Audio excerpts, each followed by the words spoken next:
Hello. I hope everyone's having a lovely day or night. Hold up. Let me just check something. Okay, whew. Alright.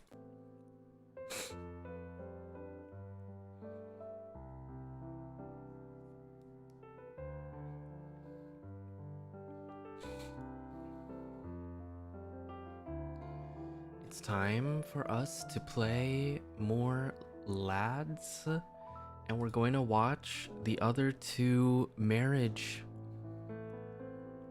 memories that we didn't get to watch from the last stream.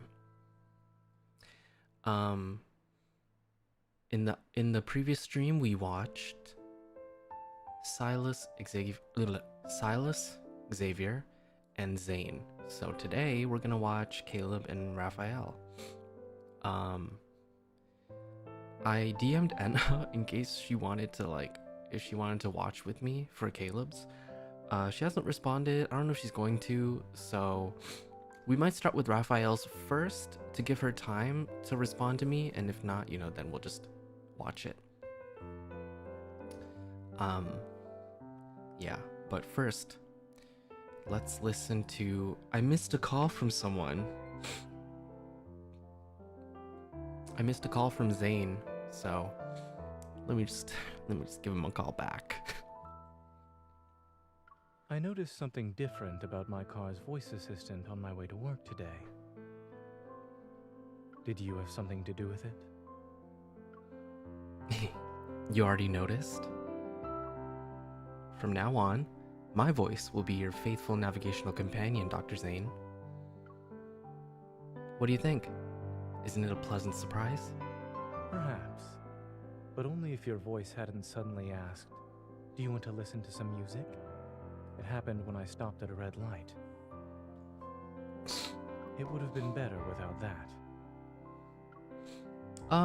You'll get used to it. So, why did you decide to record your voice for my navigation system? Is it because you're always chatty when you're in my car? That's right. I was worried you'd feel lonely driving by yourself since you've gotten used to my company. I wanted you to have my surround sound companionship when you're tired from driving. I can tell you some lame jokes, sing songs. I'll help you stay alert and awake. The recording doesn't provide the exact same experience as hearing you tell lame jokes in person. What about my singing? Do I sound better in person or as a recording? I haven't tried that yet. You'll have to do a quality check yourself later. The system update added lots of new features. Try saying things like, open the window or turn on the seat heater. Are you saying I should give you orders? Absolutely. Yup, the tables have turned. I'm usually the one bossing you around. Now you get to do it to my voice. You better make the most of it. Indeed. And no matter what I say, the system always responds with, okay. It's strange not having you disagree with me. Wait, did I ever disagree with you? There was the time you insisted on opening the windows for fresh air. Even though it was so cold outside, you needed a scarf. And you always tried to feed me snacks when we were at a red light. Must I say more?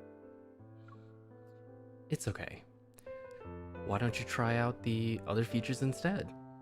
Honestly speaking, having you as a voice assistant for my car, accompanying me, will be its main feature.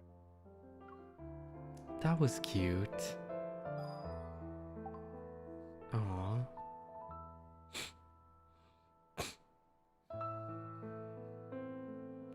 Alright guys, we're gonna go right ahead. I did all my daily stuff, kind of, but we're gonna go right ahead and go into Rafayel's.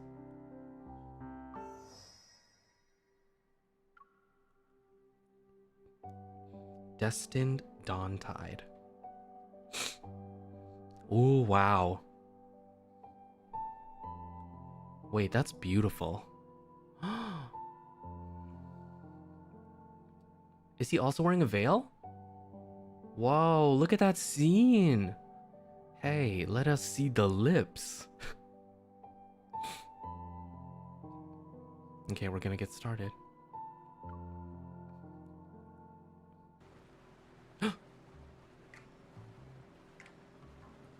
A small speedboat cuts through the azure waters. An island appears, but there's no trace of Mo Art's studio, which was built on it. In its place stands an unfamiliar landscape. This is the newly formed spatial anomaly. Huh? That person is... Carrying a canvas and art supplies, a familiar figure stands on the shore. Even from across the vast sea, I can see the helpless expression on his face. Rafayel!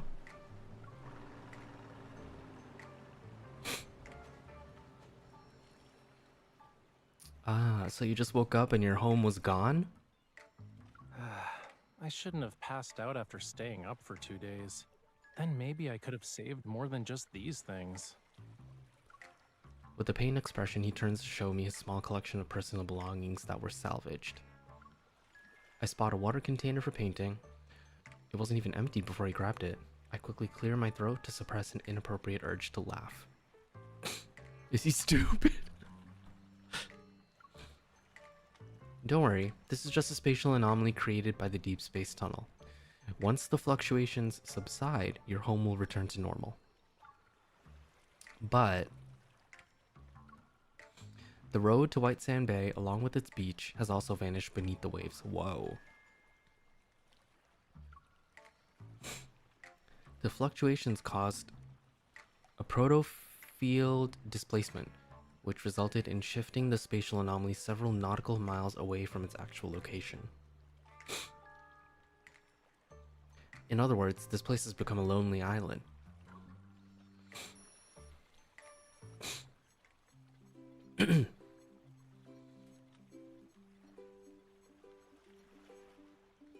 Everything's normal for now. No metaflux fluctuations have been detected, and there are no signs of wanderers. Well done. The spatial anomaly appeared without warning, so we'll need to conduct a more thorough investigation and analysis.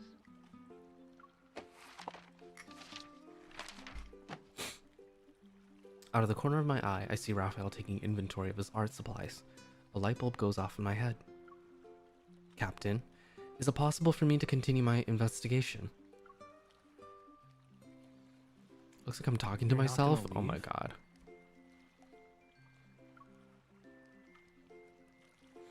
I end the call and Rafayel has somehow appeared behind me. His eyes sparkle with anticipation. You're a poor fishy stranded on an island. I can't just let you fend for yourself. Are you sure you want to stay here though? You can always come over to my place. Cutie, I'm literally surrounded by the ocean. I don't think I can get stranded even if I tried. After his initial confusion wore off, Rafayel quickly embraced his new status as a castaway. I was planning to visit a spatial anomaly for inspiration, since a lot were popping up recently. I didn't expect one to deliver itself to my doorstep, though. I didn't expect one to deliver itself to my doorstep, though. I don't know if I... But there's a more pressing matter. A slightly troubled expression appears on his face. After painting for 2 days straight, I fell onto my bed, and then I spent the whole morning trying to save my art supplies. Trying to save my art supplies. Nah, I don't hear it. If I don't eat something soon, I might become a real castaway.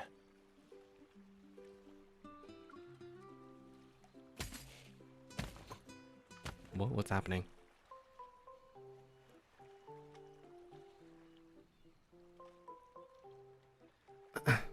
Fishy cookies or lobster flavored crispy noodles? Which one do you want?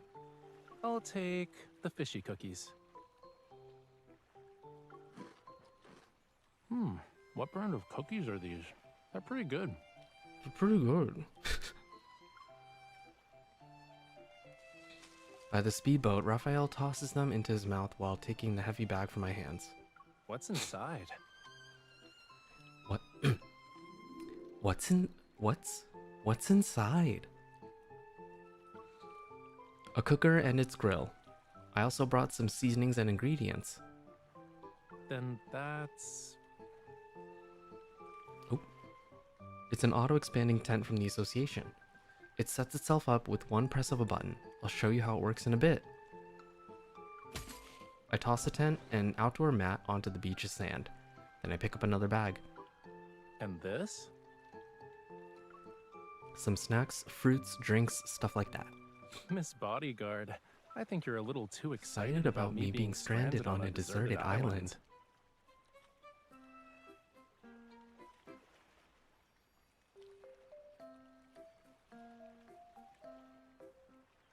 Wait. Oh my god.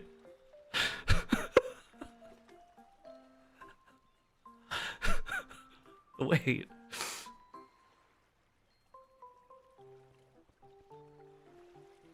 Maybe that was a fluke. Hold on. I am not.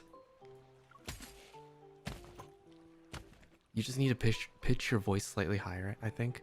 Oh, true. Okay, maybe I'll try that. I continue tossing bags of various sizes onto the beach and speak with conviction. I was worried you might suddenly end up on a deserted island, so I brought everything I could think of. They're necessary for survival. Rafayel waves the game controller in his right hand and the boing fish-shaped massage hammer in his left. He pretends to have an epiphany. I see. Humans need many things to survive. Humans need men. Okay. Yes, humans are delicate creatures. We can't take any chances. All right, we should hurry then. He gracefully leaps off the speedboat, then he turns with his arms outstretched. Wait, he kind of had a little cake. He like turned around. We need to build a shelter for my delicate human companion before the tide rises.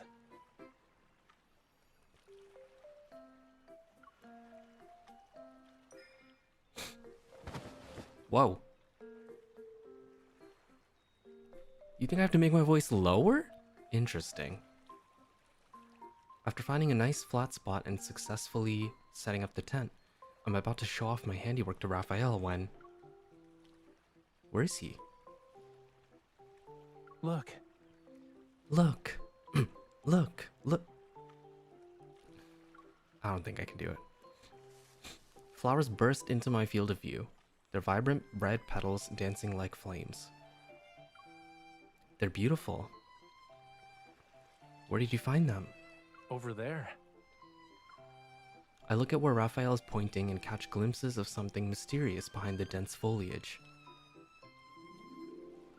I was looking for a branch so I could make you a fishing rod, but I found several flame lilies growing in the bushes.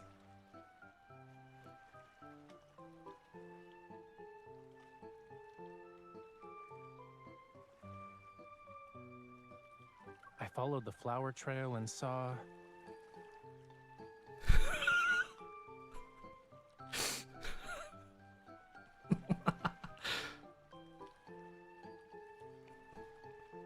Do you want to take a guess? A tribe who lives on this island? This isn't good, Rafayel. They might tie us up and feed us to the fish. I pretend to be scared and grab his hand. Oh boy, the seasonings you brought are gonna come in handy, you know. Can you sprinkle more thyme on me? Rafayel gently squeezes my hand as he leads me across the soft sand. We follow the trail of flowers. An arc of light shines over the horizon, its golden brilliance cascading to the center of the island. It reveals ancient ruins that rise and fall with the land. More nonchalant? Okay. Whoa! Hey, wait a minute. Guys? Weathered stone pillars and stand in solemn silence.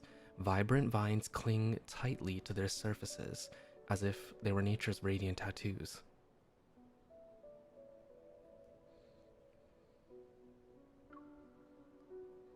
There are sand-covered ruins and crumbling walls as far as the eye can see. With a low, mournful sound, the sea breeze passes through the cracks in the stones. Okay, I don't know too much about Rafayel's lore, but I can tell when something is lore-related.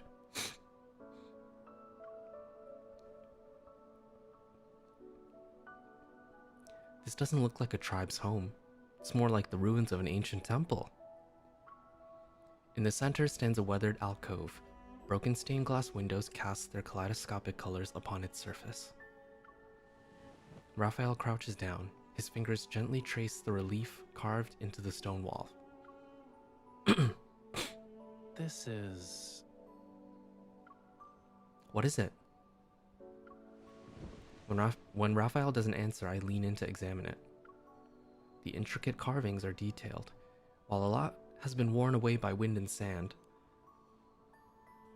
I can still imagine their original magnificence. This part looks like a person. What's that?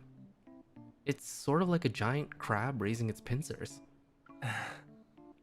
I'm sorry to disappoint you, but that giant crab is Lemuria's sea god. Not the giant crab. Huh? He takes my fingers and guides them to an indentation. He helps me trace the relief's patterns.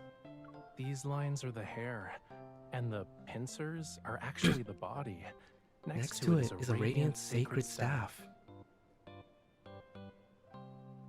These reliefs probably depict the legend of the first sea god from Lemuria's creation. They're not a guide on how to cook crabs. I'm sorry, I was rude. But how do you know for sure that this is Lemuria's sea god? I can tell just by looking at it. Seeing Rafayel's matter-of-fact expression, I wonder if this is some kind of special sense that only Lemurians have.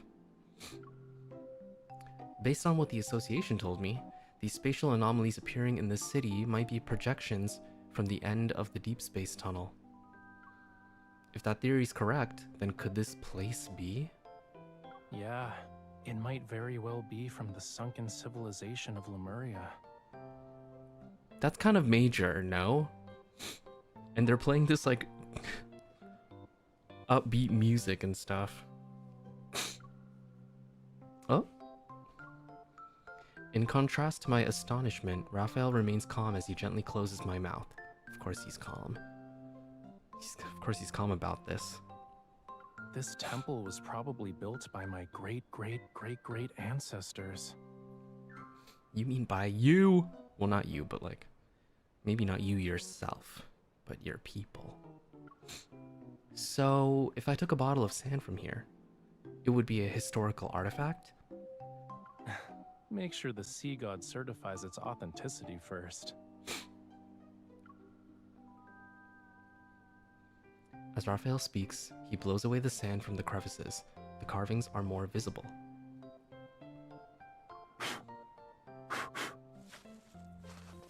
This is Lemuria's sea god. What an imposing, majestic person. You know, there's also a young, good-looking one. Is the figure beside him his consort? Yeah. The sea god brought coral branches and conches when he asked her to be his bride. Girl. Whoa. The fire in his... Wow, the sea god knows how to be romantic, huh?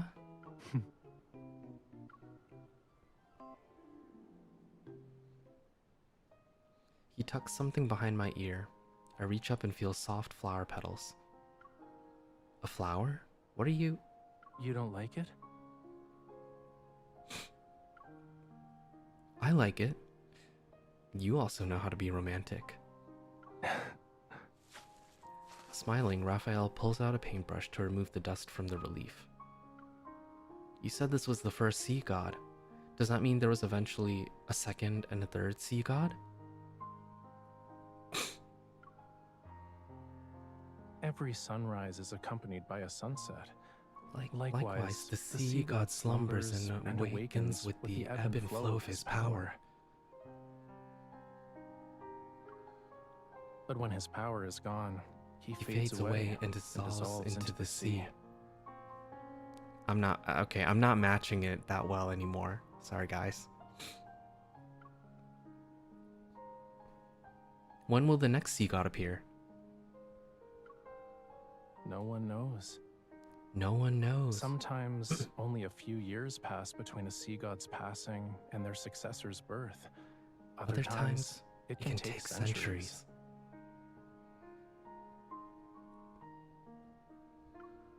What about now? Is there a sea god in the current era? Letting out an amused chuckle, Raphael gently taps my forehead. Who knows? It's just ancient history from thousands of years ago.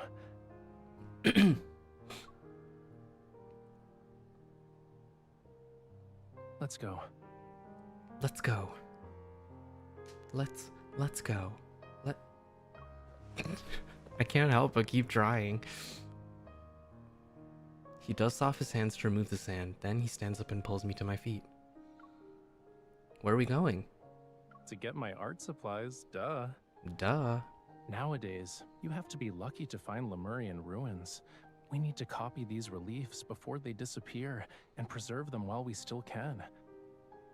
But before that, there's one more thing. One more. Oh, God. Following his gaze, I turn. Nearby, our tent is practically upside down. Only one peg is in the ground as it struggles against the howling winds. Uh-oh.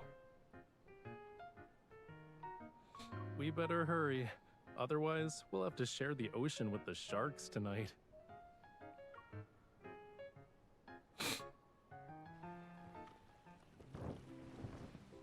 After properly securing the tent, Raphael takes charge of the landscape architecture, while I handle the interior design.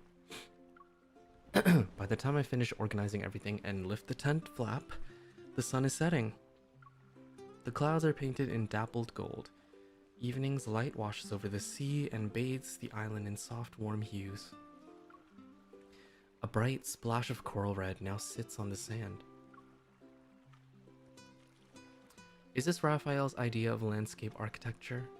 Please. Of course there's more. Please. Look behind you. Unable to see Raphael anywhere, I walk around to the back of the tent. I'm confused. The fence is arranged in a staggered manner. It's decorated not with vines, but with colorful seashells and sea glass. A winding path paved with pebbles leads to a weathered wooden boat. Crystalline waves dance across the boat's hull. There's no question about who painted them.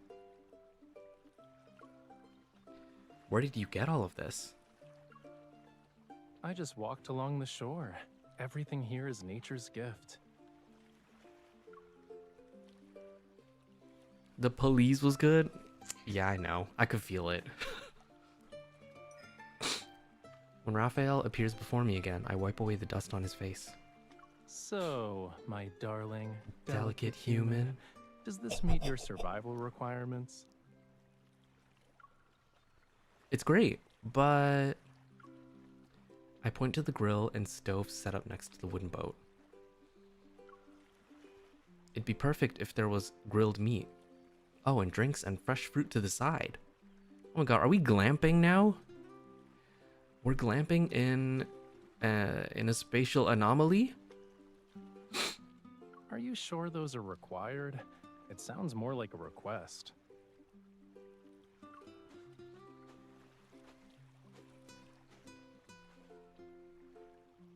I think you're half Raphael. I guess I can admit that maybe I see it.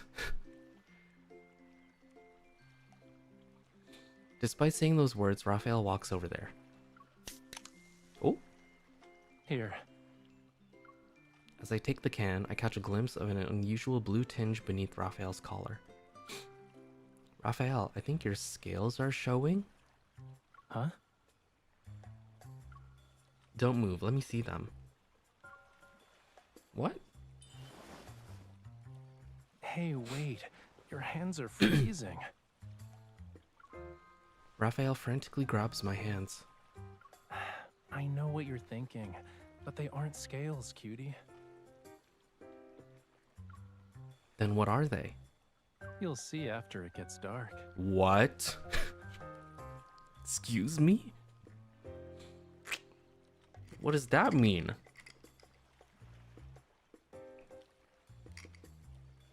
What do you mean by that? Raphael stuffs a large prawn cracker into my mouth to silence me and my curiosity. Girl? Oh, Take we're in the one tent. Step forward, bend down, and then keep moving. Oh, we're blindfolded. That's why the vision looks so weird. Just so we're on the same page, don't lead me into spooky caves or dump me onto a dolphin's back, okay? I haven't done any of those since I was 10. I wouldn't be so sure about that. Raphael's covered my eyes. As he guides me into the tent, the sound of the sea grows fainter. Okay, now lie down on the blanket. Right here? I trip over a round object and I immediately reach out for something to steady myself. Ooh! Ooh! I wasn't injured from falling. Actually, I feel very comfortable right now. I toss aside the thing that I tripped over, the boiling fish-shaped massage hammer, and feel the cushion under me.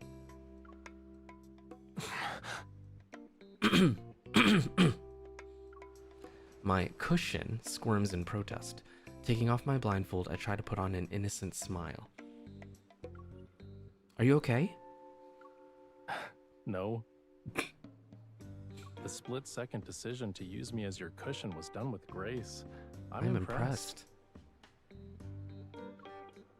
Oh, you're too kind. Raphael raises his knee and nudges me.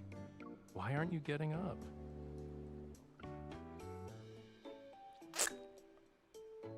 Mess around. Bloop. Ow, I fell and I got hurt. I need a kiss before I can get up. You're such a tease.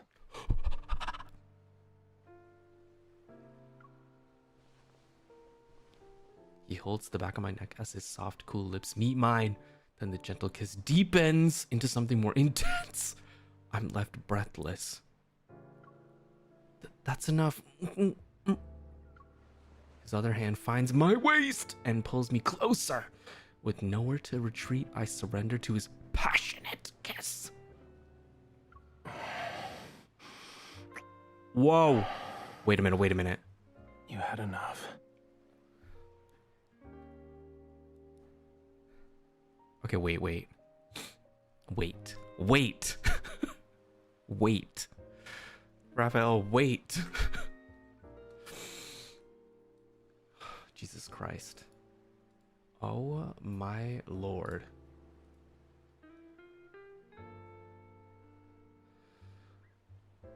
Hello?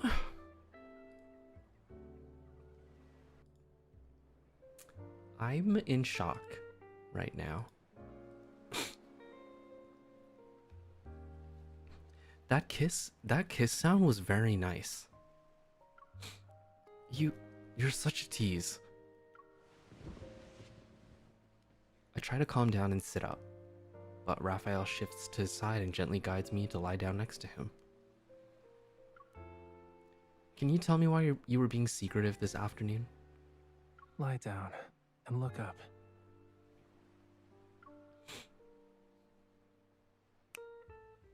Oh. The lamp is suddenly turned off and everything is plunged into darkness. Gentle light begins to dance across the tent's ceiling. They gradually merge into a stunning display that resembles waves, blooming flowers, and brilliant stardust. With the sound of waves lapping against the shore, I feel as if I'm falling into a luminescent blue ocean. I mixed paint with fluorescent materials to try and recreate what you'd see with bioluminescent algae. You know, the blue tears phenomenon. I used countless jars of paint to make a small bottle, but it was worth it. Beside me, Raphael's bathed in the same light. The paint mark below his collarbone gives off a gentle glow. It's like a kiss from the ocean. I remember you said that blue tears only last for 10 seconds once they leave the ocean. These should stay with us for much longer. Or at least until you wash them off. I wouldn't do that. As I gaze quietly at the blue sea, I remember the equally magnificent reliefs I saw in the ruins. Rafayel, tell me stories about Lemuria. Do you remember the Tome of the Sea God? They say it contains the entire history of Lemuria, which spans countless millennia. It also has prophecies that were passed down for generations.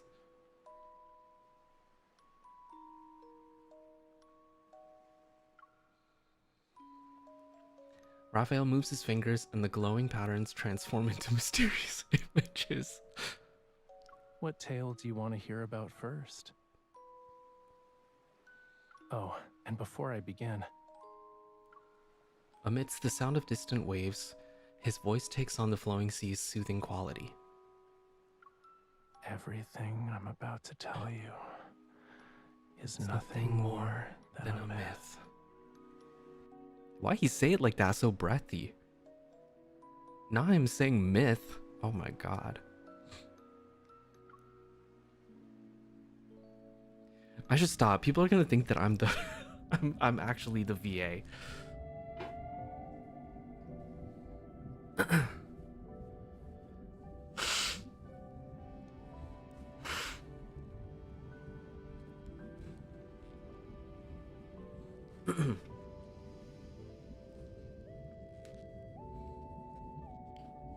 This music is new.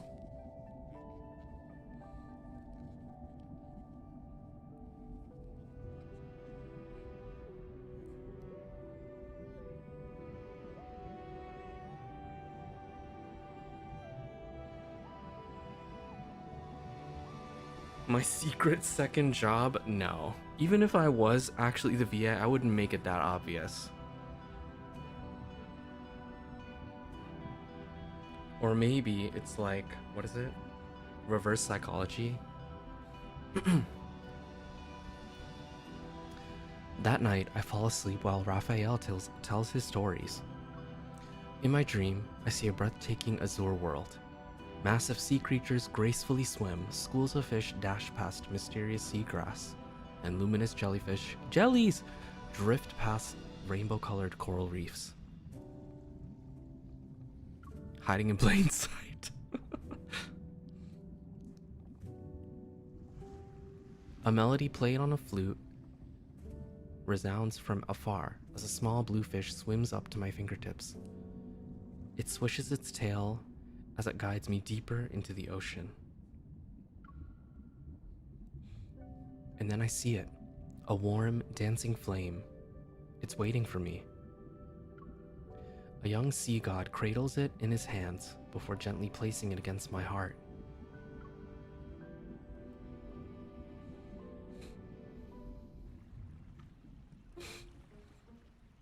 Over the next few days, I focus on investigating the spatial anomaly while Raphael focuses on sketching the ancient reliefs. Aside from researching the ruins, he seems to be thoroughly enjoying this stranded on a desert island situation. For example, wait, I feel like it's like overexposed.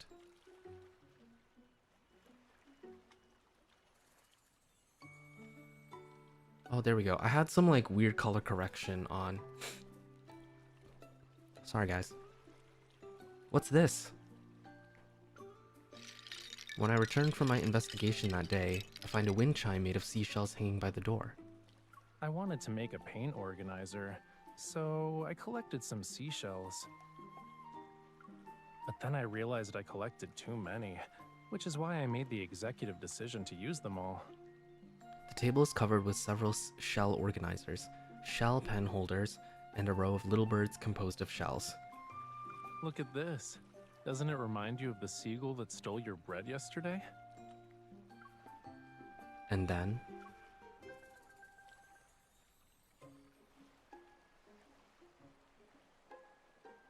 these are? They're sea lanterns. Isn't it obvious? Several sea lanterns are scattered across the ground. Meanwhile, Raphael carefully removes excess wood with a small knife. I thought you didn't believe in sea lanterns and other wish-making customs. Yeah, I don't. But I thought you might want to try it. Well, you aren't wrong, and we need your fire here. Oh, here we go. You know, You're getting really comfortable with bossing me around. Too comfortable, in fact.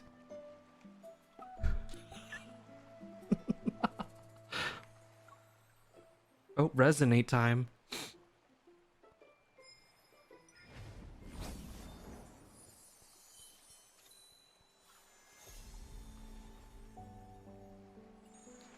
As we resonate, I love just seeing the reaction every time, sorry.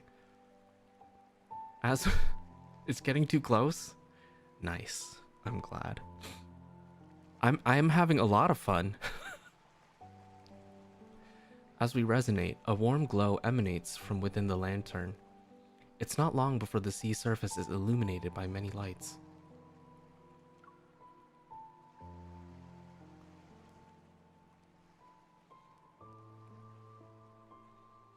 Our time on that small island slips away like a gentle breeze. I send over the last protofield readings.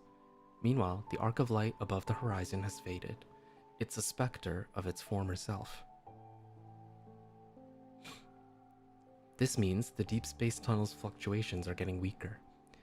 The spatial anomaly could vanish at any moment. The wind wakes me up that night. When I turn my head, I find myself alone. The sleeping bag is cold. Is he still awake? I pull back the tent flap and look outside. There's a faint glow coming from a fire in the distance. It's near the ruins.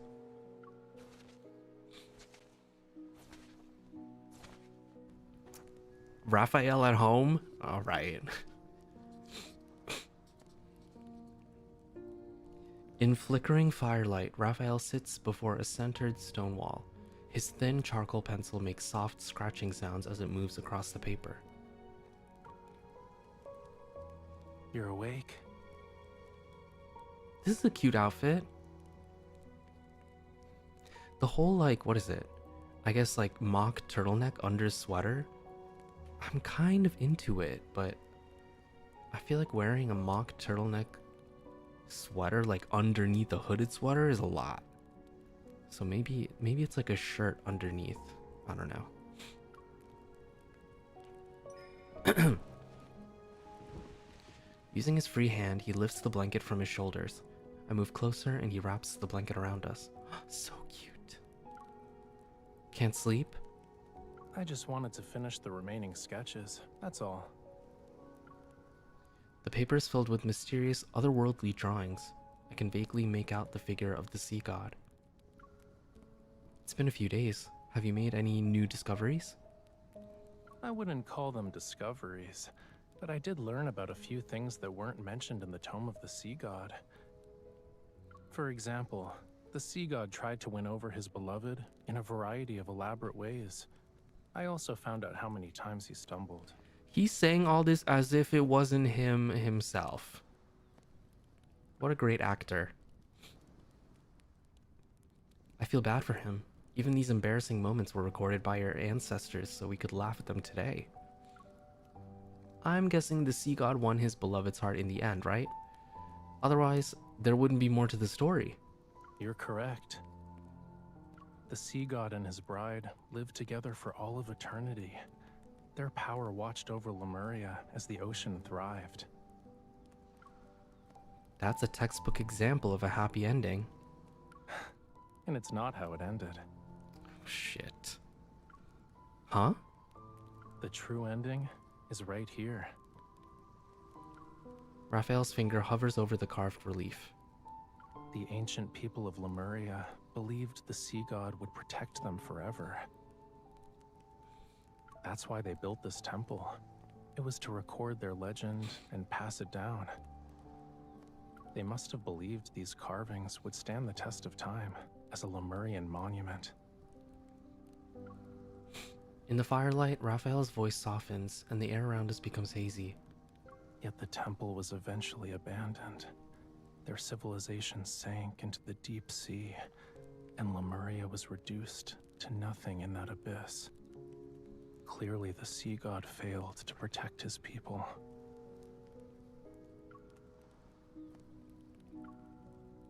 It's just a myth. Yeah, that's why I don't believe in things like legends. The charcoal pencil meanders across the paper. It leaves meaningless lines in its wake. Whether it's a sculpture or a painting, art is just one way to capture a scene, to preserve a moment in time. But sculptures crumble, and the colors in paintings fade. Our humble efforts are powerless against time's relentless march. But here you are, still drawing. I tap the paper in his hand. Uki, you're him. Deep down, you instinctively wish to preserve something, right? Don't you think it's contradictory? I know nothing lasts forever, but I still want to keep trying. I cup his face in my hands, then I squish his cheeks.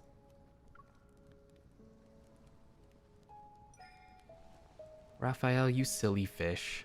Why are you calling me a fish again? Just rip off the band-aid. You him, are you? No, I'm not.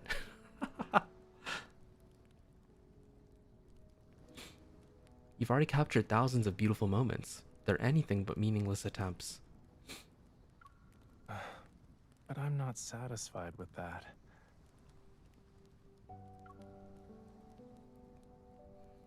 He lowers his head and embraces me. His warm breath tickles my ear. I want to capture more moments. Every single second of being stranded on an island with you. I want to preserve it all. I hug him back, and when I see the arc of light above us, a thought appears in my mind. Can I do anything to make this moment last forever?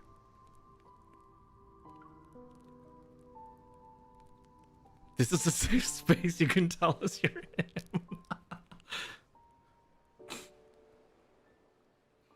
him. I'm not sure when I dozed off, but when I open my eyes again, I find myself wrapped in a blanket. I'm inside the tent. Art supplies and sketches are stacked on the table. Rafayel finished all his drawings.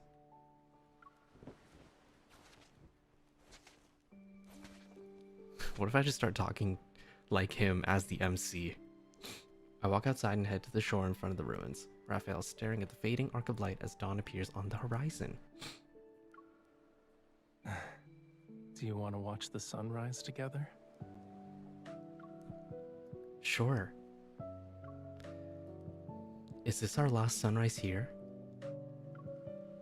Are you gonna miss this place? Of course. We worked so hard to build our base. Now, we'll never see it or these ruins again. I know they won't really disappear, though.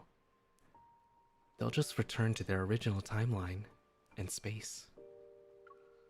I turn to meet Raphael's gaze.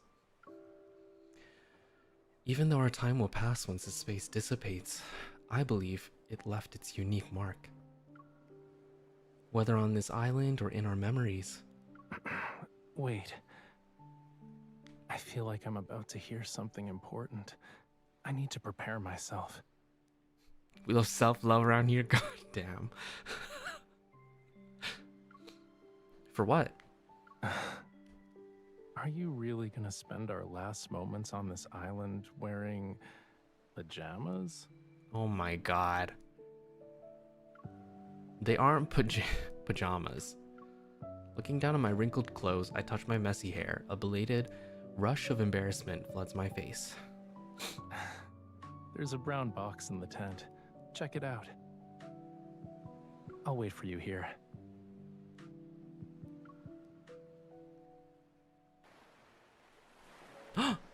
Oh, it's happening.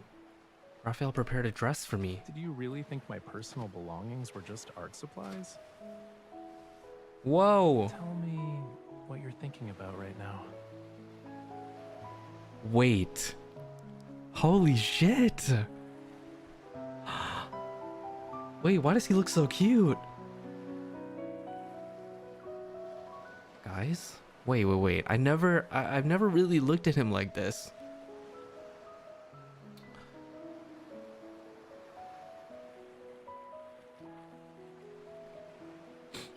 I need to borrow your fire again.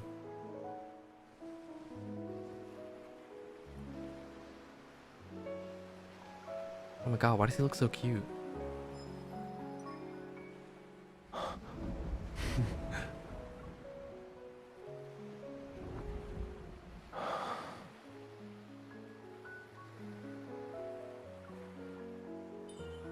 I know it's just a simple token. My fire combined with your flower, it's anything but simple. Do you know what it means to have this as our witness? Then, in return, I'll give you the entire ocean as my gift.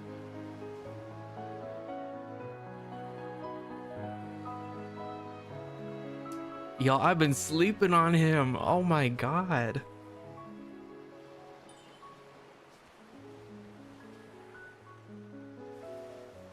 By Lemurian customs, our covenant has been forged.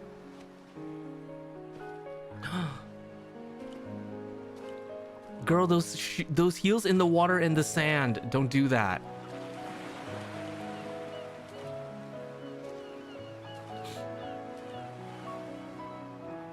Every second of our lives must be shared, starting from this moment.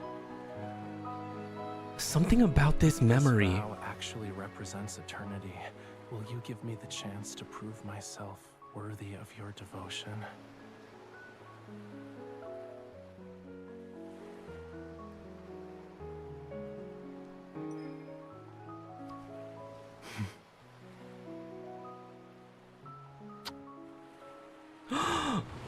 Oh, the whale. Wait a minute. Oh my god. Oh, that's so cute. The fish coming out.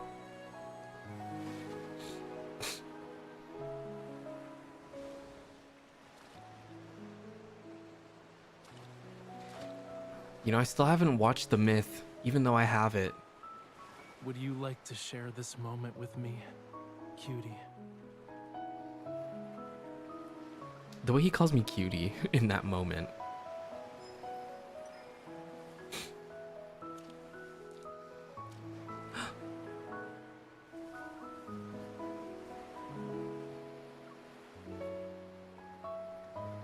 All right. Can you lower your head a little? Whoa.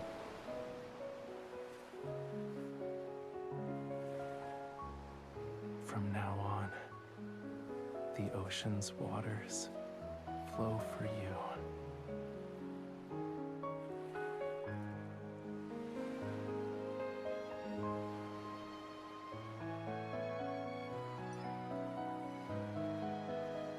And to my sea god I will offer my most sincere devotion.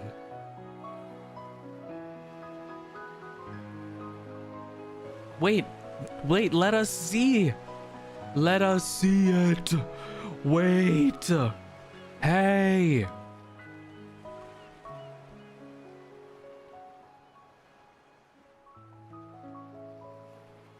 Girl, hold on. How come they didn't let us see the kissing? How come they didn't let us see the kissing? Bruh. Now I understand why the Rafayel girlies were mad.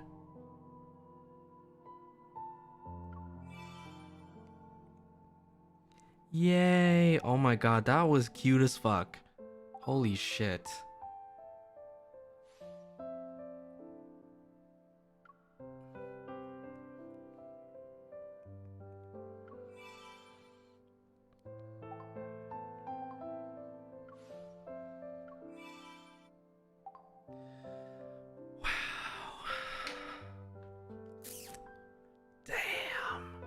was awesome.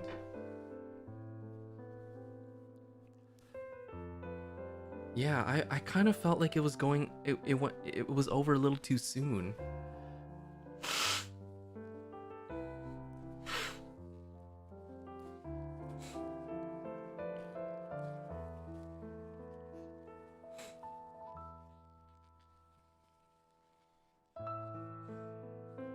I hope they make it up to the Rafayel girlies.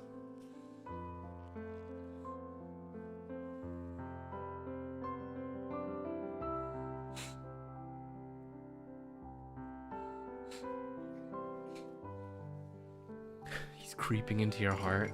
I mean, listen, they all have a place in here. Just some more than others.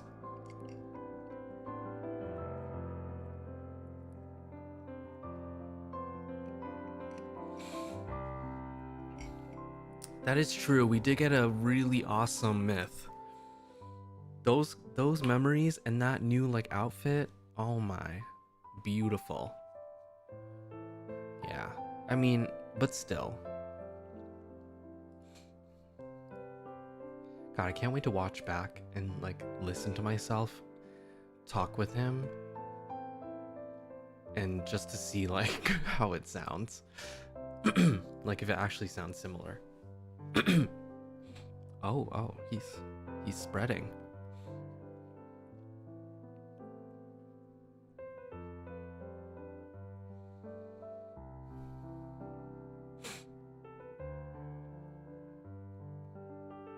Old man sleeping.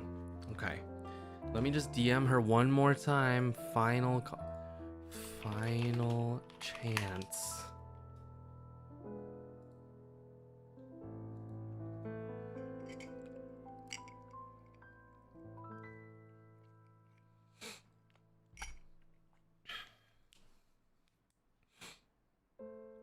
I need oh my god, I just need 300 more.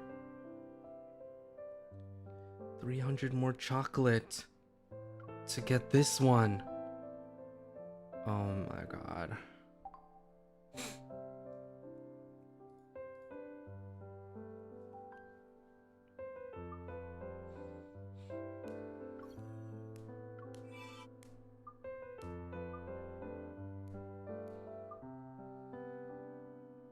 For some reason, I have never gotten this from the gacha.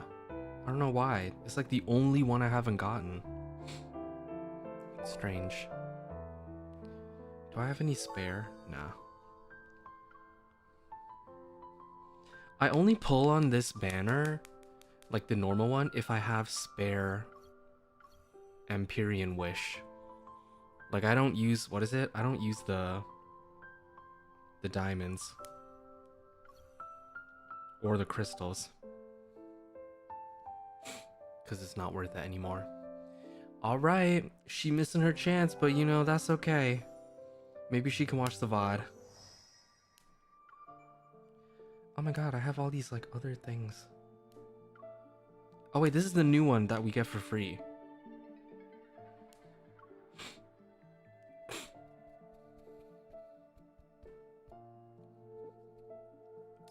Okay.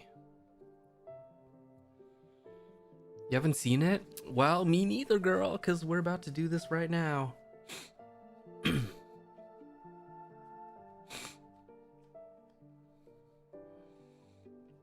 All right, everybody. Ready?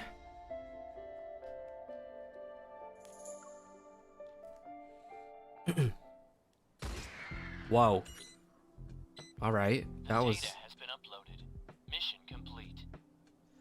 Finally, I'm free from my overtime shift. Light pierces the gray sky that the spatial anomaly had enshrouded. Standing under the trees, I watch as the distorted space up before me disappears. For unstable strange anomalies, hunters must promptly investigate and eliminate their energy sources. That's why my workload has increased recently.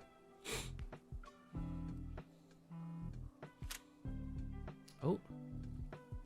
Why are you there? And when did you return to Lincoln? Why didn't you tell me? Let's meet up.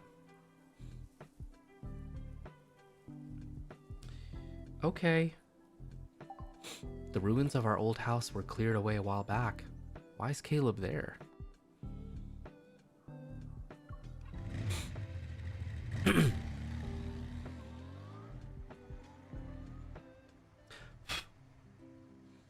I slow down as I approach the familiar street on my motorcycle. As I turn the final corner, a rooftop, familiar yet strange, catches my attention. Isn't that where our old house used to be?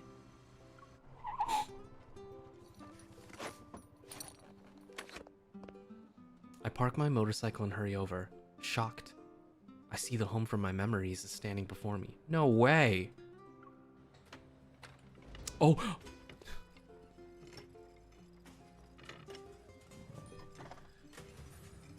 Oh my god, sorry. The arms out just caught me off guard. It's making me... Oh my god, look. Look! Everyone look! Oh my god, and he has like some sweat on him too. Shit. The scent of dry wood hangs in the air as I push open the gate to the front yard. I make my way inside and step over the stacks of wooden planks scattered across the ground. Oh my god, look at his ass. A tall figure is on a ladder by the window. Caleb is wearing white gloves and hammering a nail into the window frame. Shit, he could be nailing me instead. I'm just, you know, look, like, damn, look at this.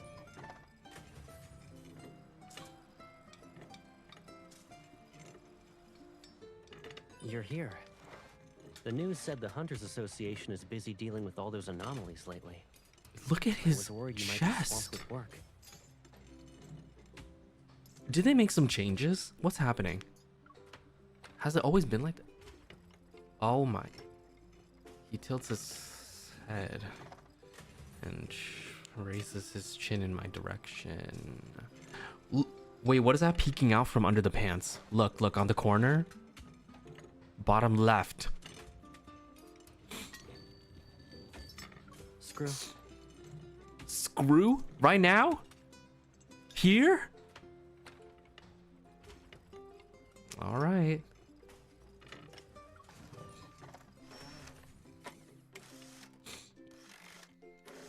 I bend down to take a screw from the bag on the ground. I hand it to him, and the electric screwdriver whirs for a moment.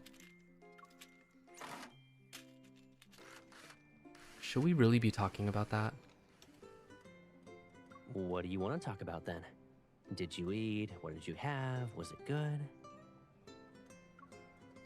I raise my hand to smack him, but then I remember he's still on the ladder, so I hold it steady instead. Shit. Did you hire someone to rebuild this place? I look around. The basic structure of the old house has been completely rebuilt. Only some of the interior is still unfinished. The tank top is catching on the crevices of the spots. I hired a professional team. They rebuilt it to the point where it's almost an exact copy. Why does he want to rebuild our old house? And you're only telling me about this now? Would you join them if I told you earlier? I might as well wait until the house had taken shape. So I'm here to be your cheerleader? I deliberately raise my arms to do an exaggerated cheerleading pose. You're so cool, you're so smart. Go Caleb, go Caleb. Fuck.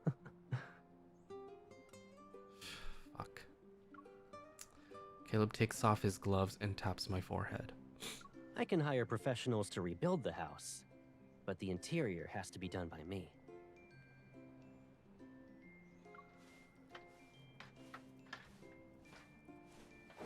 Whoa. With sweat dripping from his face, he comes down the ladder. I pick up a bottle of water from the ground, open it and give it to him. I watch as he tilts his head back for a few steps. So Caleb, the master builder...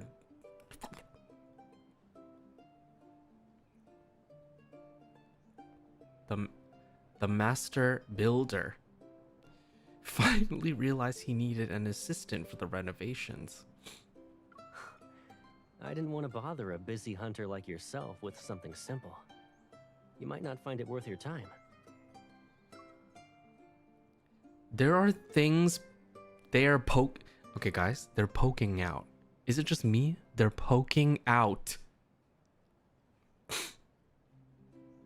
He reaches past me to pick up a paper hat from the windowsill.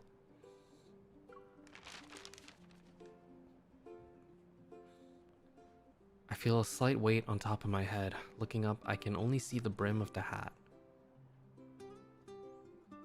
That's why I decided to let you paint the walls. You can paint my walls.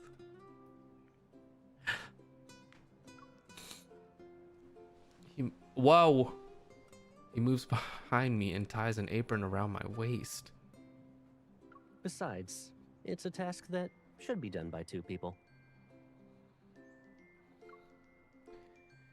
My heart skips a beat as he leans down. We make eye contact as he glances up. I lower my gaze and mutter under my breath. I think you got too used to bossing me around when we were kids, so now you want to relive the good old days. Do you need a reenactment to remember who was actually bossing people around?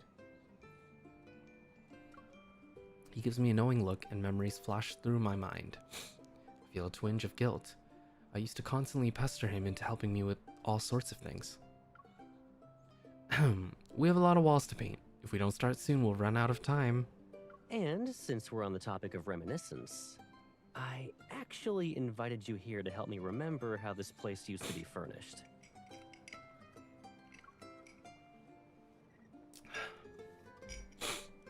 I pick up the paint roller, coat it with a latex paint, and start applying it evenly to the wall. This color is similar to the original one. It's not really popular anymore. I had to visit several stores before I found it. A question surfaces in my mind. After pondering for a bit, I glance at him. I purposefully act nonchalant. What about the furniture? You can't possibly find stuff that's exactly like the original. I found some old photos that were taken inside the house. I already brought them to a furniture store to have custom pieces made. Why is he so dedicated to making everything the same? We're just trying to get over the trauma that happened.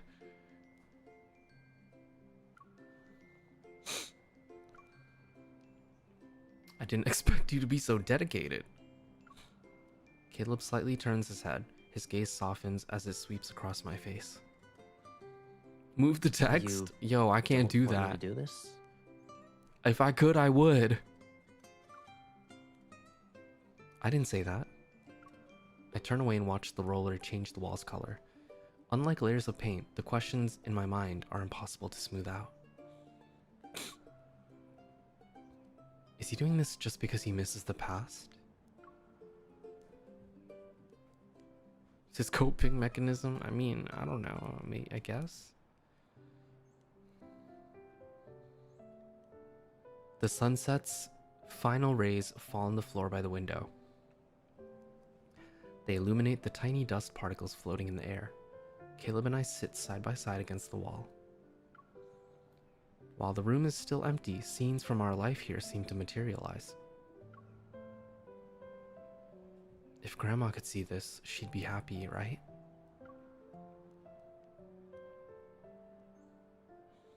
Whoa, don't lower down like... Whoa! Caleb wraps his arm around my shoulders. Yeah, she would. Aside from the tenderness in his eyes, a trace of melancholy briefly appears. His eye color is so beautiful. I don't know why I never really realized that until now.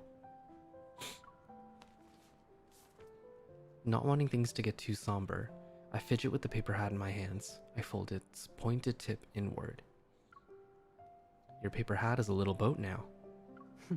You're still not tired of this game, huh? Caleb takes the little boat. He skillfully unfolds and refolds it. The paper in Caleb's hands quickly transforms into a new object. Give me your hand. Yes, sir. A paper crane lands in my palm. I gently touch its wing with my finger. When I was little, I think I used to pester you about folding 1,000 paper cranes for me. Realizing I've unintentionally brought up the past, I quickly shift to a more lighthearted tone.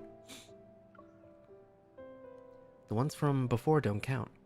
I'll keep this one safe, but you still owe me 999 paper cranes. There's no such thing as a free meal. There's one right in front of me. Who said anything about that? Don't you think your accommodation tonight should come with a fee? 999 paper cranes in exchange for a soft, comfortable sofa is the deal of a lifetime. Caleb laughs as he tussles my hair. You're twisting my words in your favor, but deal.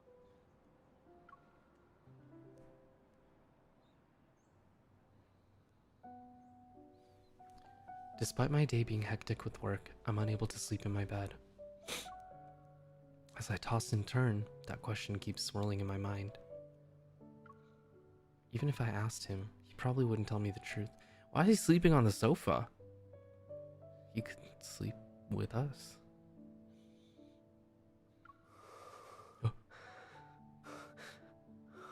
What's happening? What's happening? Sounds from the living room make me open my eyes. Caleb? An inexplicable unease washes over me. I sit up in bed before I quietly walk out of the bedroom.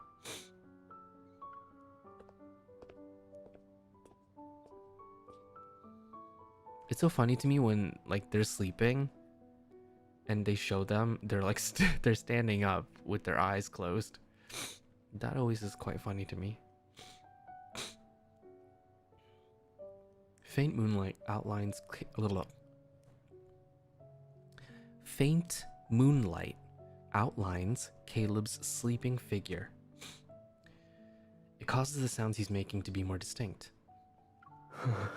Whoa. Whoa. Wait a minute.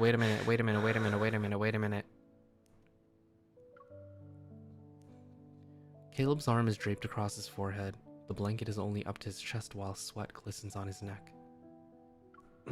Oh, okay. Wait. You're having a nightmare, right? This is a nightmare? Is he having a nightmare? Wake up. I gently shake Caleb's shoulder. Caleb, wake up. It looks like he heard me. He lowers his arm and furrows his brow.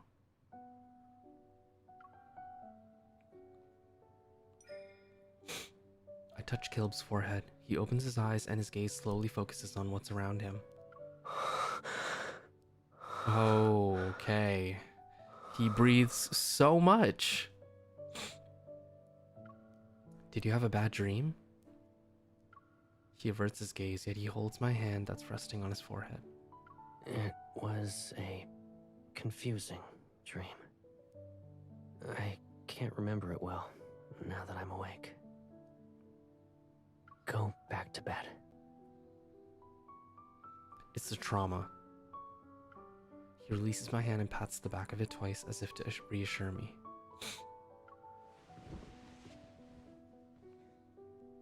As expected, he avoids answering my question. I sit down on the carpet beside the sofa. What's wrong? I'll stay until you fall asleep. Are you treating me like a child? It's nice to be a kid every now and then. You'd always sneak me out to go on little adventures after I had nightmares. We'd play in the garden. Caleb looks taken aback for a moment. It's as if he didn't expect me to talk about the memories from when we first met. Why did you bring that up all of a sudden? Probably because it was the time when I most frequently had nightmares. I rest my head next to his. Under the hazy moonlight, we stare at each other. Do you still remember that place? He turns onto his side and uses his arm to cushion his head. How could I forget? I wanted to escape to that place as much as you did. That was a small garden behind the shelter.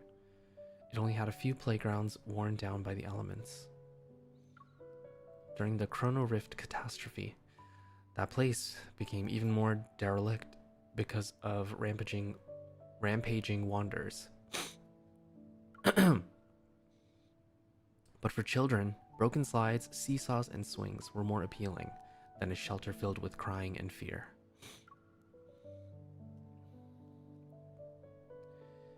And here I thought you were comforting me because of my nightmares. In reality, you were just using me as an excuse for your adventures. Luckily for us, you were a very effective excuse. He tussles my hair. I really didn't like staying in the shelter. But sneaking out alone to go on slides and stuff felt too childish. So you made me the immature one? My job was to protect your childishness, thanks. Then will you let me protect you after you have nightmares?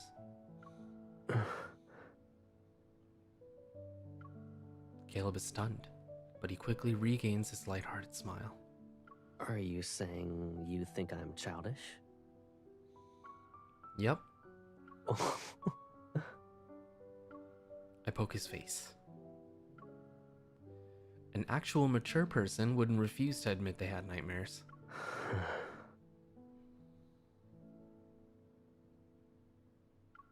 He lowers his gaze. He's looking at my finger that's touching his skin. If I admit it, will you take me on an adventure? Oh my god, the puppy eyes look is wild. He does it so well. Damn. Smiling, I grab his hand. I know the perfect place for one.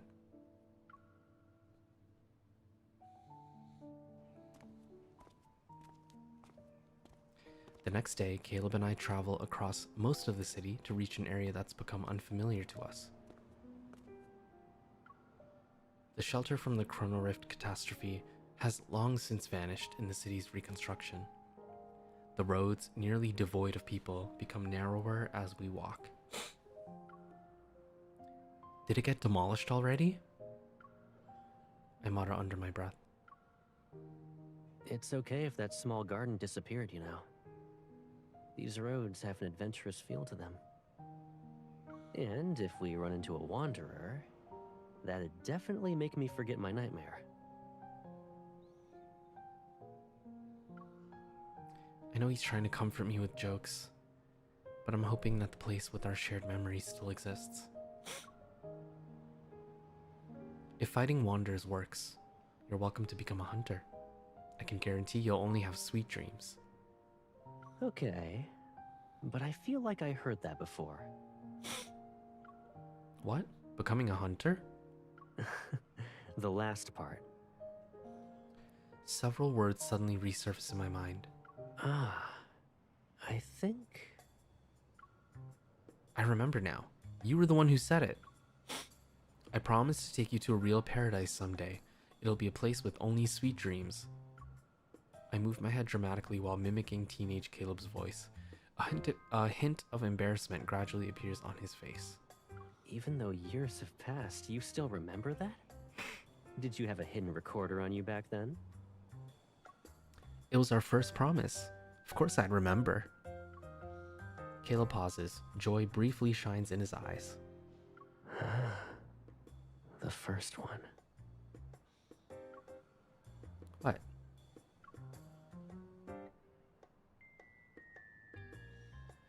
His warm hand grabs mine as he leads me forward. Come on. Maybe that place is still there.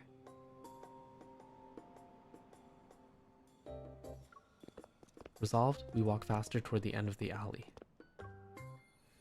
The alley emits a faint pinkish purple glow. As I step into that light, the ground beneath my feet suddenly vanishes. Oh. What awaited me wasn't the fall I'd expected. I'm greeted by a weightless sensation.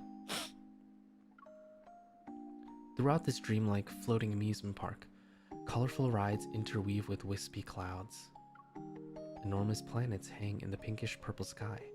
They're seemingly within reach. Wait, how did we get here? Wait, what?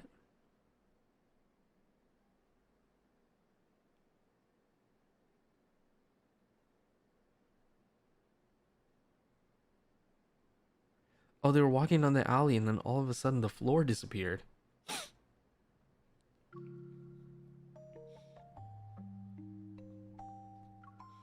I float within Caleb's line of sight. The light and I are embraced by his gaze. When did this place become a spatial anomaly? At least it's still a playground. It even looks like what we imagined as kids. Oh, the spatial anomaly is in the playground. Whoa, that's wild.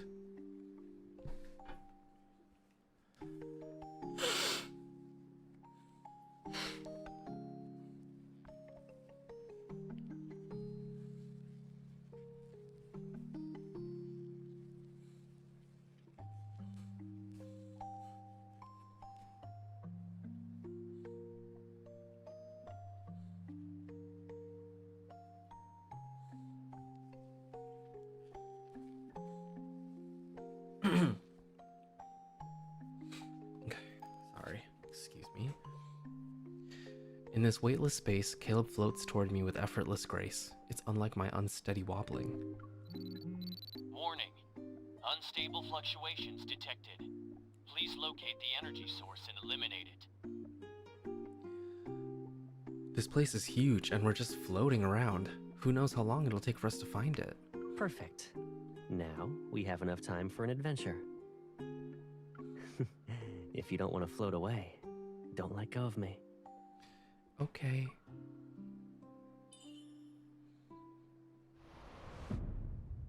Whoa. He takes my hand and I instantly feel that familiar gravity. I think I can walk on thin air. Holding Caleb's hand, I take a few steps and then I find myself jumping for joy. Caleb, I feel like this place was made for your evil. I'd rather believe this place exists because of our promise.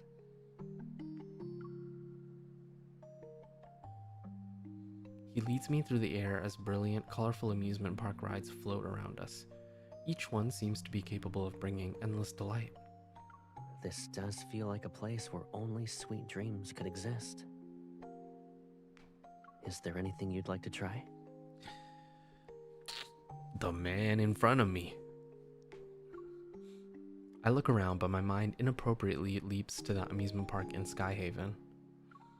My heart aches with an inexplicable pain. The memory suddenly rewinds to the moment when his lips brushed against my ear. That burning sensation returns. I lower my gaze and point to the least conspicuous attraction among all the rides. The merry-go-round. I want to ride that one. You're not interested in the thrilling rides? You dragged me to each and every one of them last time. That's why I want to go on the ride we didn't get to. Caleb is stunned for a moment. A thin veil of darkness appears in his eyes. So you won't be reminded of that Skyhaven amusement park. Alright. Caleb carefully tightens his grip on my hand and walks toward the merry-go-round. Oh my god. A gentle, ethereal melody drifts through the air as the lights on the merry-go-round turn on one by one. I sit on a white carousel horse, while Caleb takes the black one next to me. Do you remember the first time we went to that little garden?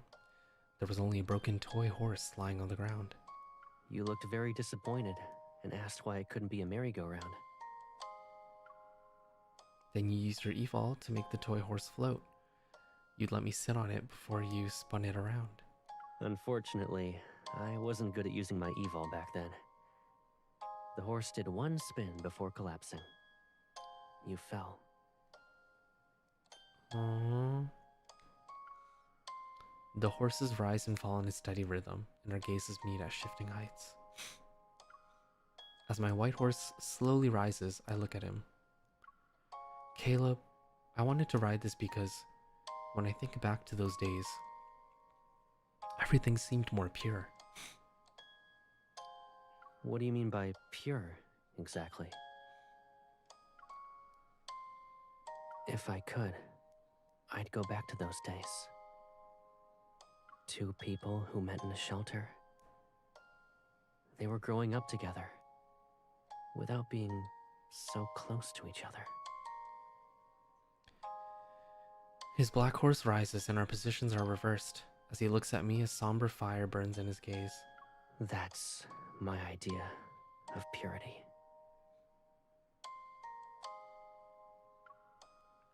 As the carousel spins, the colorful horses blur into swirling, indistinct shapes.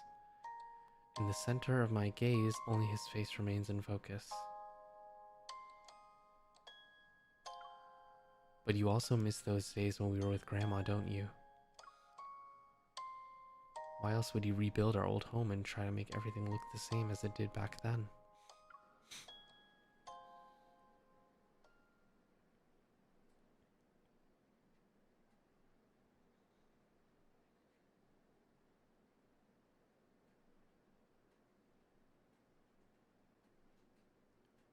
Oh, sorry. I started falling asleep. The music was so like... Ooh! The music ends and the merry-go-round stops spinning.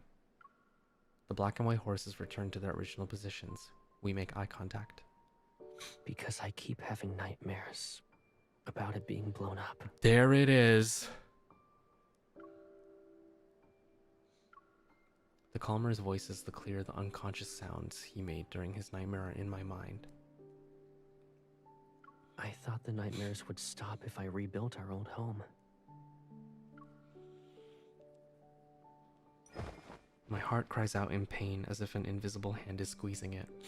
I jump down from the horse and step forward to embrace Caleb. You could have told me sooner. Caleb freezes, then he slowly wraps his arms around my back, and they tighten around me.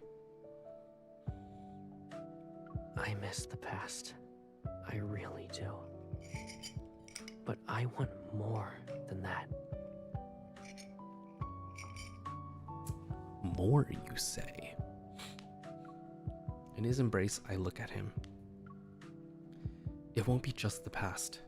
Didn't we go on an adventure? Yeah. Any adventure we have here will turn into sweet dreams at night, right?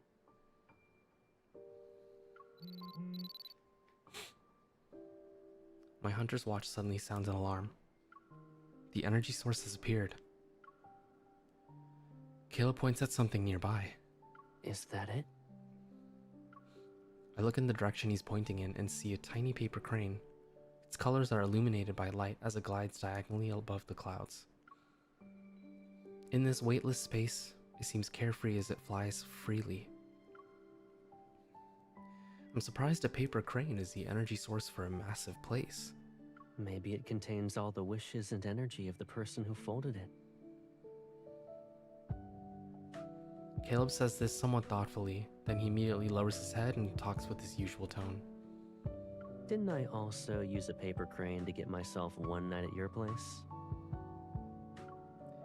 You promised me 1,000 cranes. Don't try to get yourself out of that. He laughs, grabs my hand, and pulls me toward the clouds. Let's deal with your mission first. Then we'll go home so I can continue making them.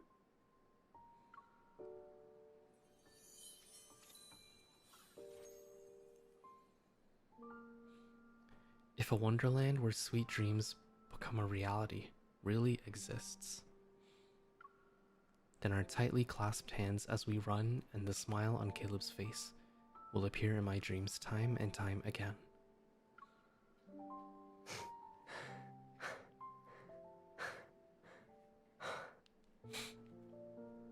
At the cloudy edge of the amusement park, we catch up to the paper crane. I reach out and it lands in my palm.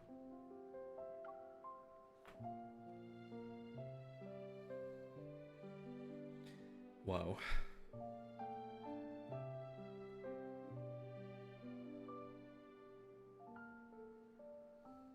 I just felt this like wave of sadness come over me. I don't know why.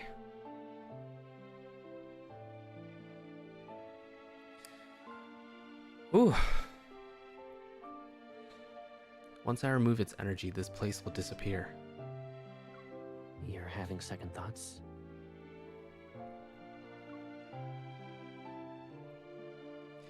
Does anyone want a wonderland to exist for a short period of time? Especially one that only offers sweet dreams? The old garden from our childhood never gave us any nightmares, right?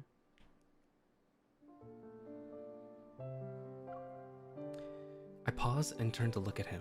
His gaze is bathed in a soft light.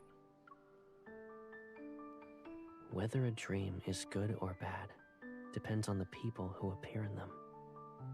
If you're in every dream I have from now on, it's okay if this place disappears. Oh my god. It feels like soft, fluffy clouds have wrapped themselves around my heart, and an expanse of tenderness protects it as it races with joy.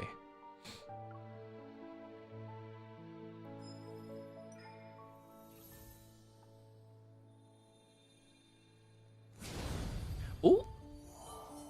Because of our resonance, the energy within the paper crane transforms into countless shimmering particles that slowly flow through our bodies.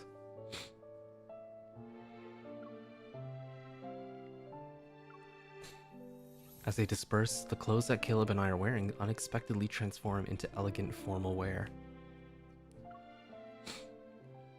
Is this what it feels like to be in a fairy tale?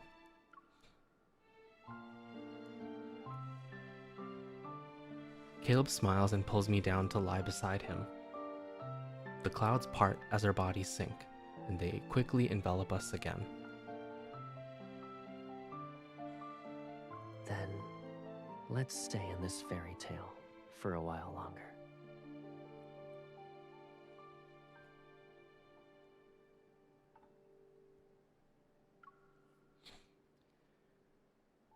I raise my hand, my fingertips touching the soft, wispy clouds. The delicate strands dissolve into nothingness.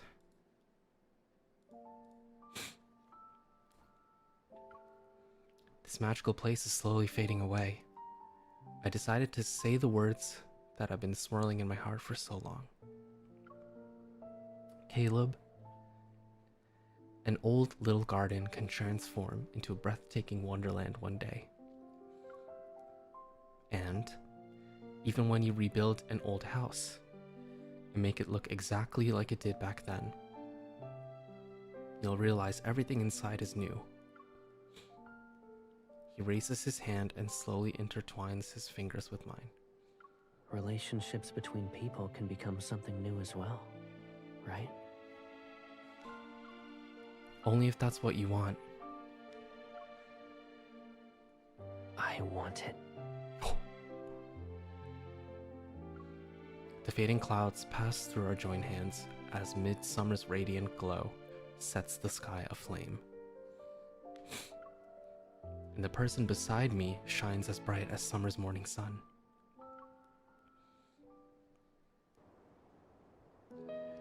Whoa, okay, here we go.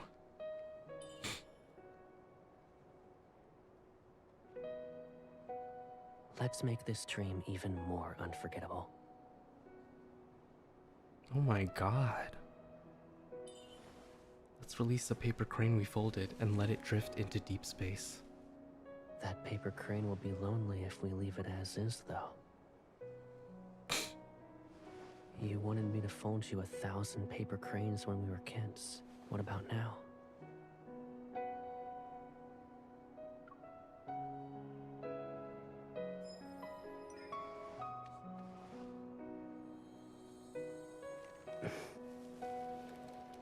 Cute. They won't just be in deep space. They'll live on in my dreams.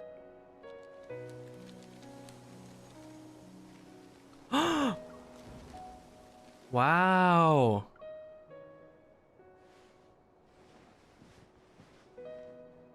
With you.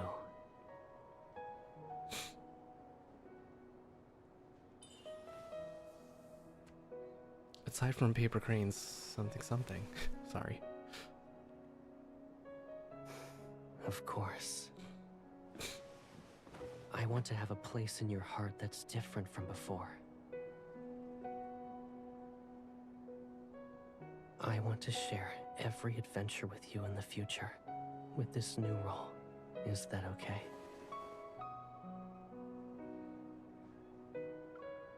Oh my god.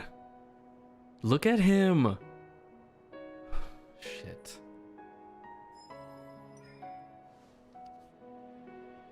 That's the future I hope we'll have, Caleb.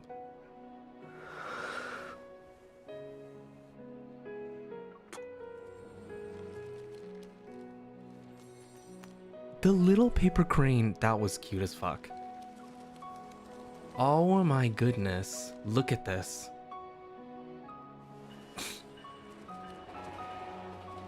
Not the train. Wait, oh, I forgot about the train. Choo-choo. Do something more adventurous.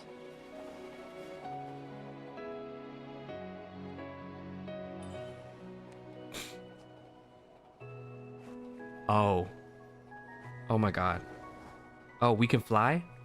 All right, his evol. Wait, this is giving Howl's Moving Castle. Stop. Adventures that only existed in dreams have become today's reality.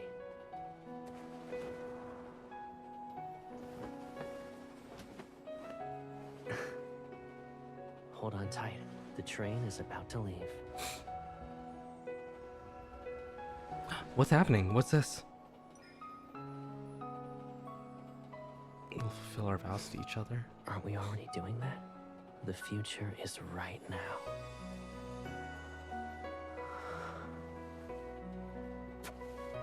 Oh.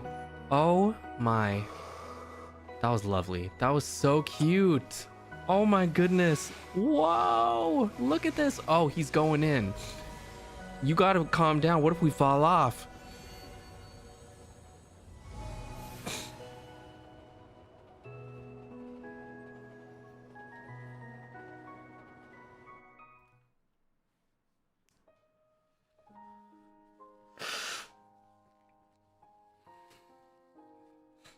That was so cute.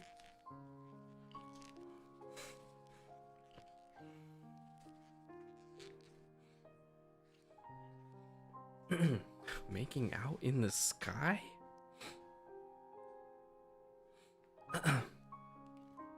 After the dreamlike amusement park disappears, the true appearance of the area is revealed.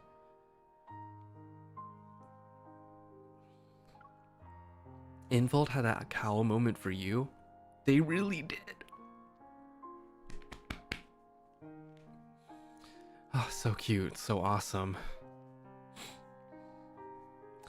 Coincidentally, the small garden had been used to build a real children's playground.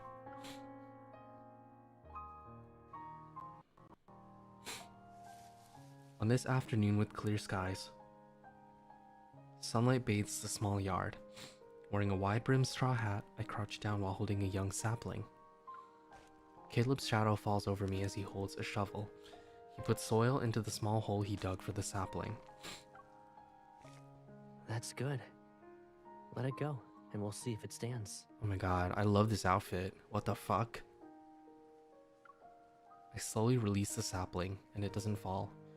Under the sunlight, its tender green leaves seem to glow. I heard saplings grow incredibly fast. It might be taller when you visit again. Caleb hands me a watering can before picking up one himself. He crouches down beside me to water the little sapling. It's a shame the tall pagoda tree's gone. We used to measure our heights against it. When you were worried about not growing tall enough, you'd stand under that tree every week. I had to carve a mark for you with my pocket knife. I know, this is such a good outfit. The arms. Caleb sets down the watering can and presses his fist against his lips. Let me tell you a secret. I was just messing with you when you thought you were growing taller. Huh? You couldn't see what I was doing, so I just carved the mark a little higher. You never noticed. That's so cute. What the fuck? Really, Caleb? At this point, you've been messing with me my whole life. But you grew taller in the end, right? So it doesn't count. I toss aside the empty watering can and try to tickle Caleb, but he quickly catches my arm.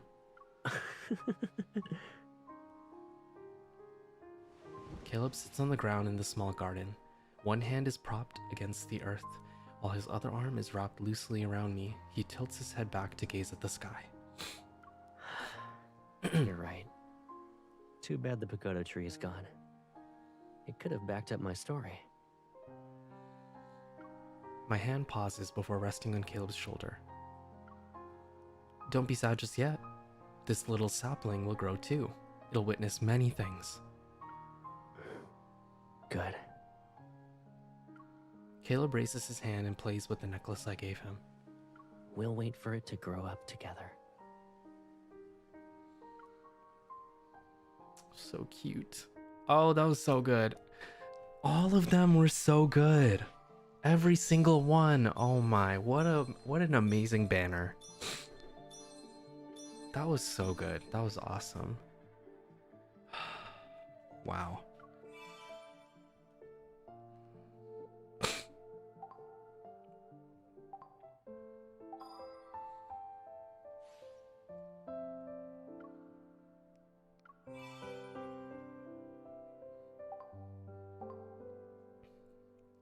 That was so good. Now, hold on. I gotta BRB. I need to pee so bad. Hold on.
All right.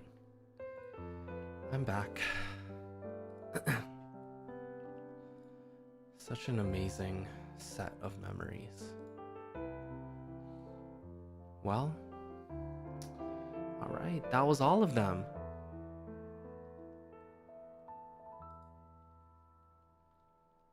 All of the memories.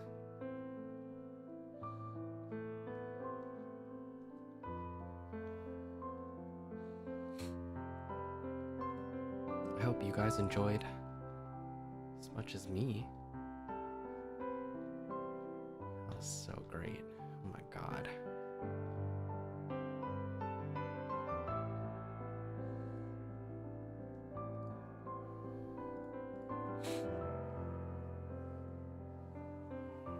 My favorite?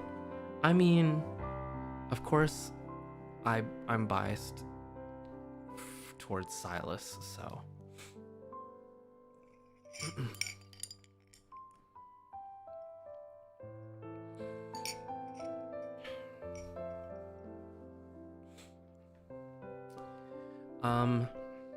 We actually haven't finished the story yet.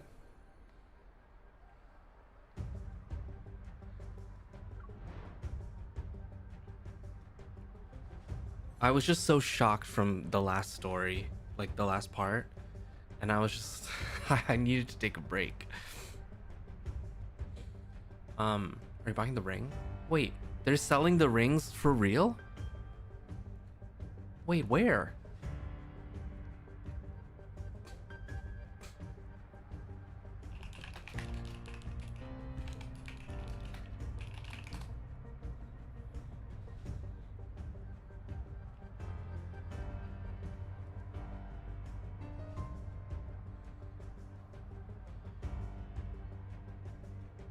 Official goods wedding rings.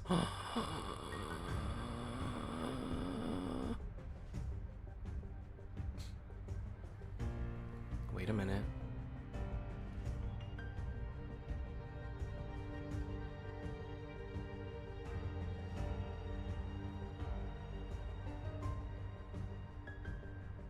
Shit, where do I pre-order?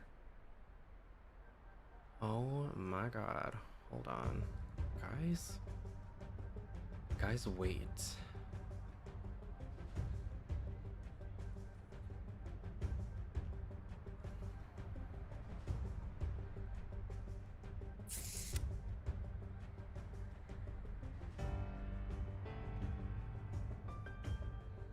I have some other like pre-ordered merch though, and I haven't gotten it, so I'm just like, I don't know.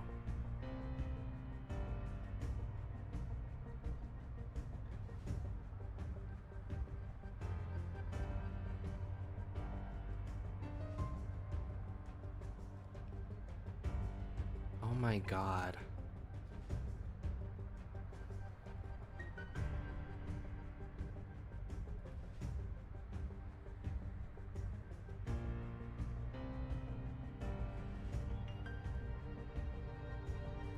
Yeah, the ETA is long, isn't it? Wait, when does it say it'll ship? It doesn't even... Oh, release date February 2026. That's crazy. Shit.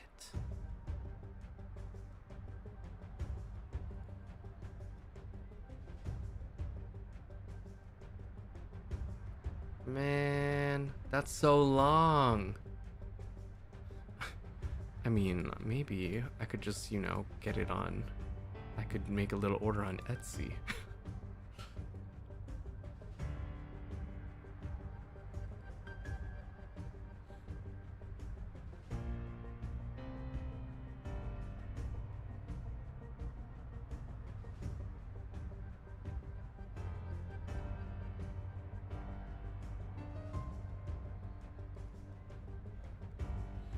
Anyway, you know, let's not think about that. Let's continue the main story for now, because a lot of crazy shit was happening and I needed to take a break. So let's keep going.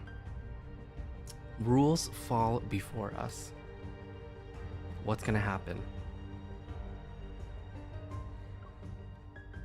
I'm so scared.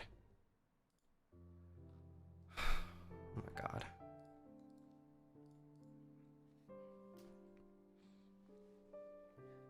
In the timeless N109 zone, I fall into a deep, dreamless slumber. When I finally open my eyes again, it takes me a while to reorient myself. I stare at the intricate patterns on the ceiling for a long time before a single fact slowly dawns on me. I'm alive. As if a switch had been flipped, I finally become aware of my surroundings.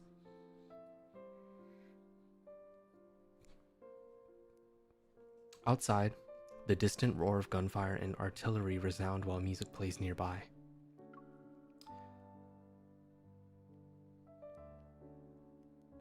Didn't the Zoyan hunt end? Mephi? What are you...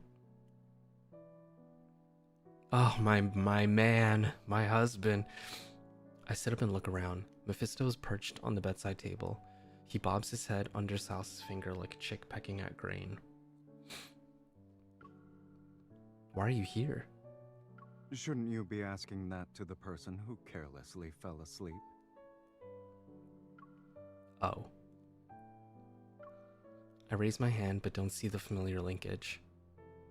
Massaging my temples, I realize my distant memories have started to blur with reality. How long was I out? Don't tell me it's been 4 or 5 days. You would have starved to death in that case.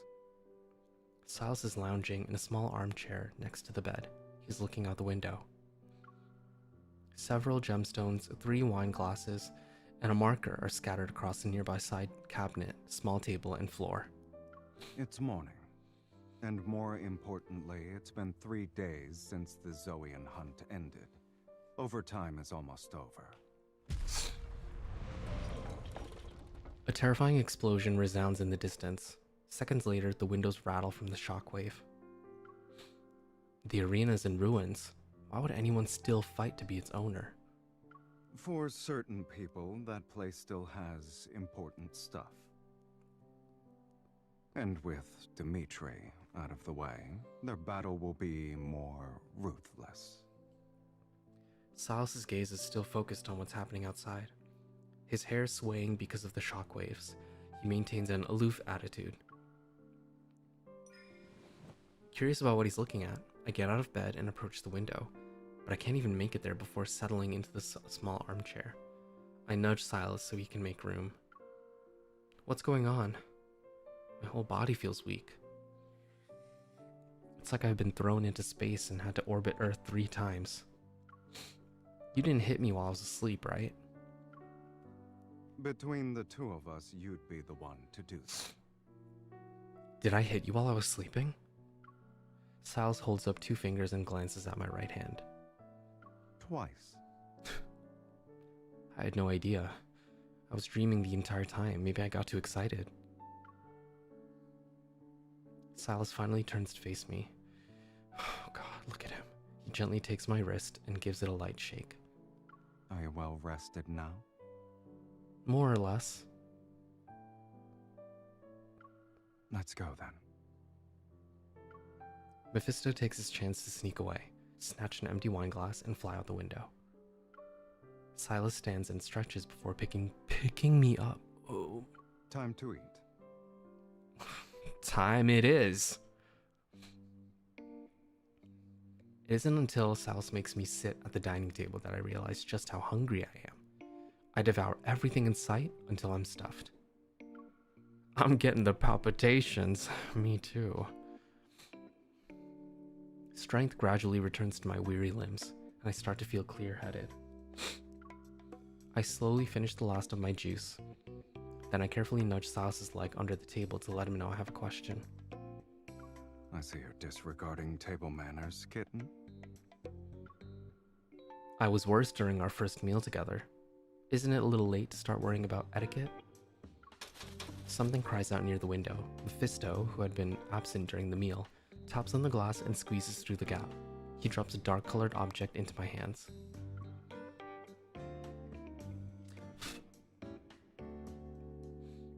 What is this?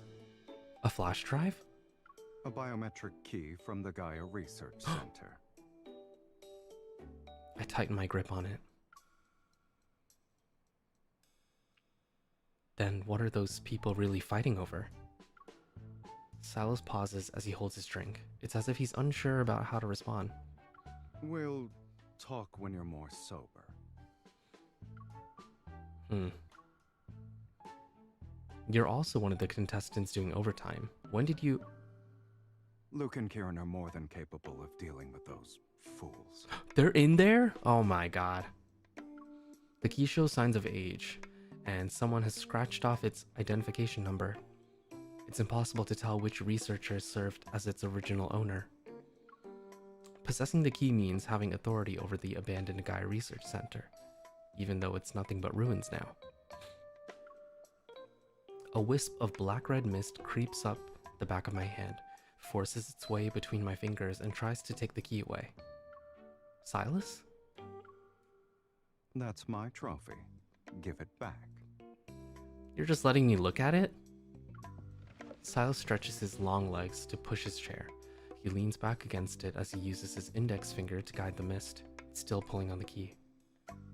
Dismissing the idea of letting go, I clutch the key with both hands and lunge toward him like a sparrow drawn to a grain of rice.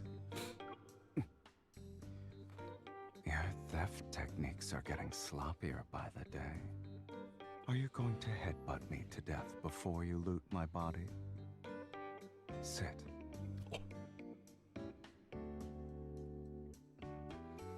Silus has me rest against him. And when he sees me still holding the key with both hands, he laughs. You're a persistent thief. I'm very persistent in a lot of ways. Since you've already shown it to me, I can borrow it at some point, right? You're very generous. You had a nice meal and are on your way to a full recovery. Yet the first thing you do is come up with a plan to steal my stuff. I'm not doing that. He's not insisting on taking the key back, so I secretly breathe a sigh of relief and change the subject. I've decided to talk about my more recent dreams. I wanted to ask you something ever since I woke up, but you kept steering the conversation in another direction. I saw us fighting wanderers in some kind of interstellar arena. Do you know anything about that? What else did you see? My gaze drifts from my hands to his shoulder and then to the light, reflected from the wine, dancing on the wall. I continue in a softer voice. We fought countless wanderers and monsters that looked like modified humans. Then we were the only ones left in that arena. The crowd went wild and screamed for us to fight each other to the death. It doesn't matter where you are in the cosmos. Every gladiatorial arena created by intelligent life abides by the same rule. There can only be one victor, so... Either I kill you, or you kill me.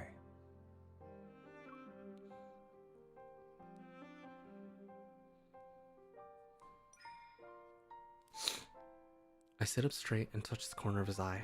I'm searching for that hidden color in his right eye. But when we faced each other, you didn't attack.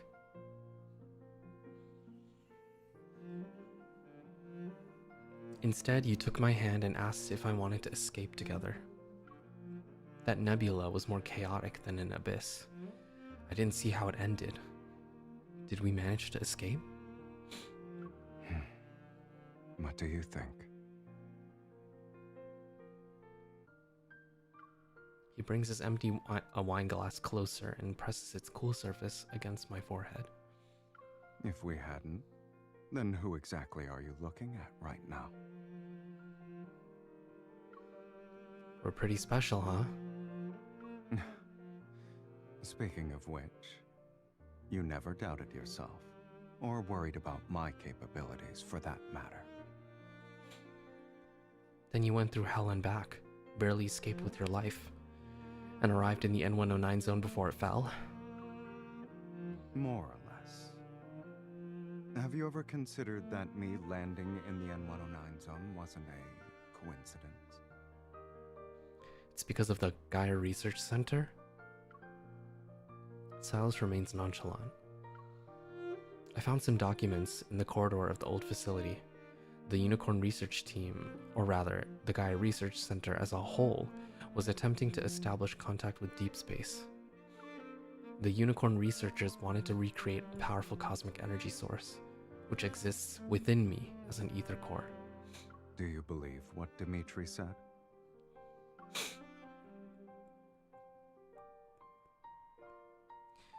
Not all of it, but I don't have a testimony from anyone who knows more than him. Strip away the outlandish claims, and his message is actually quite simple. I possess destructive power. Trying to keep my thoughts from dwelling on Dimitri's fanatical declarations, I turned Silas's glass in my hands. Something weird happened in the collision chamber. I was about to lose consciousness. This planet, the starry sea above us, and the depths of deep space that are invisible to the naked eye, they all seem to have some kind of force that resonates with me. Were those things ether cores? Or something else?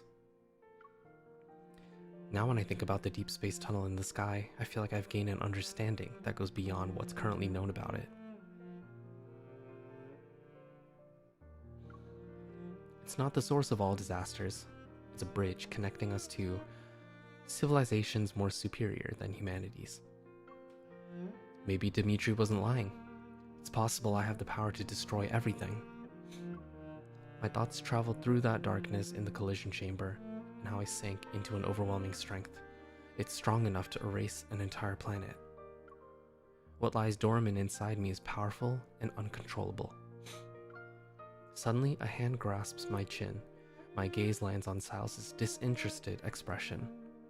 When I pulled you out of the giant glass tank, you looked like you were in so much pain that you wanted to die. If it really hurts, then stop. Don't force yourself. And don't ever make that face again while you're at it.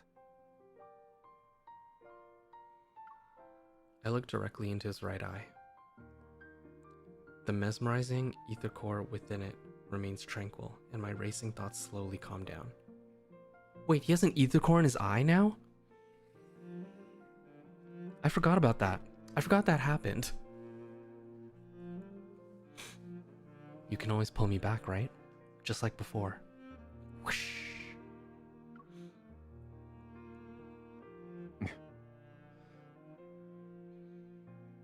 Are you mad? I didn't do anything.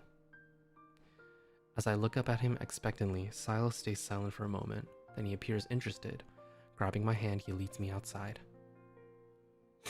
I think it's always been the core, but we weren't sure until recently. Oh. No, but you slept for too long. I'm bored. So where are you dragging me off to? Do you want to have some fun? I'll help you get used to wielding devastating power. That way you'll be a bomb who doesn't always think about self-destruction.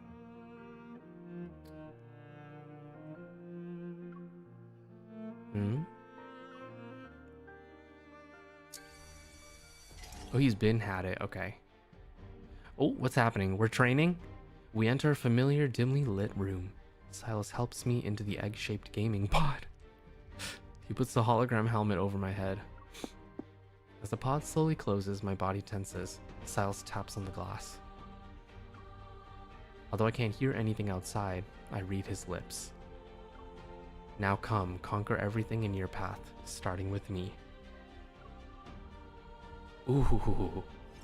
What? Oh, okay.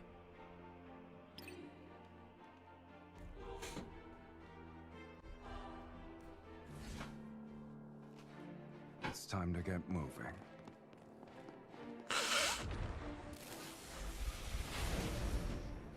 Are you prepared? Take this! It's time to serve the main course. There's plenty to go around. I was just careless. I guess it's gonna fight dirty. Eat this! Look out! It's your turn. Take this! It's time to serve the main course. There's plenty to go around. You were sloppy. My eyes were locked on you. That line is so Halfway cute there. when Don't Silus forget gets about hurt the and person she's next like, to you you when were you run sloppy, into and he's like, trouble. my eyes were locked Who on says you. I ran into trouble? so cute. You're too close. That's my spot. Take this. It's time to search for my course. And then when he says you're too close, that's my spot. Oh my god, so Go cute. back to the pit you came from. It's your turn. Don't rush in carelessly. Damn it. It's time to get rid of some. It's time for an energy storm.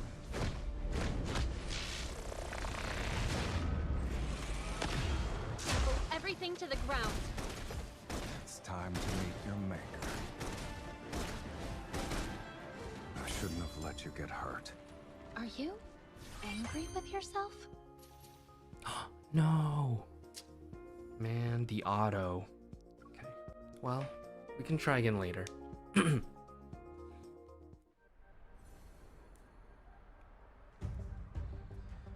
When the snow falls. God, this is so crazy. Yeah, auto is quite sloppy. Usually it's okay though. I'm gonna eat a little snack. My shipment of coffee crisps came in. Yippee! I love coffee crisp.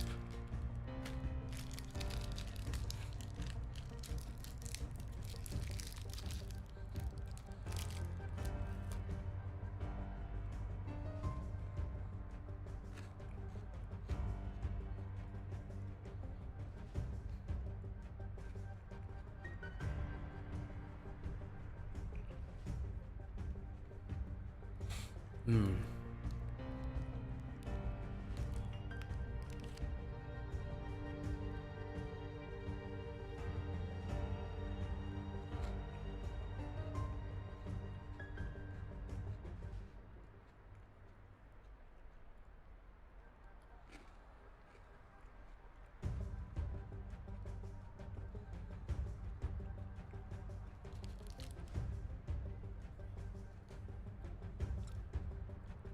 Ah, so good.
Okay.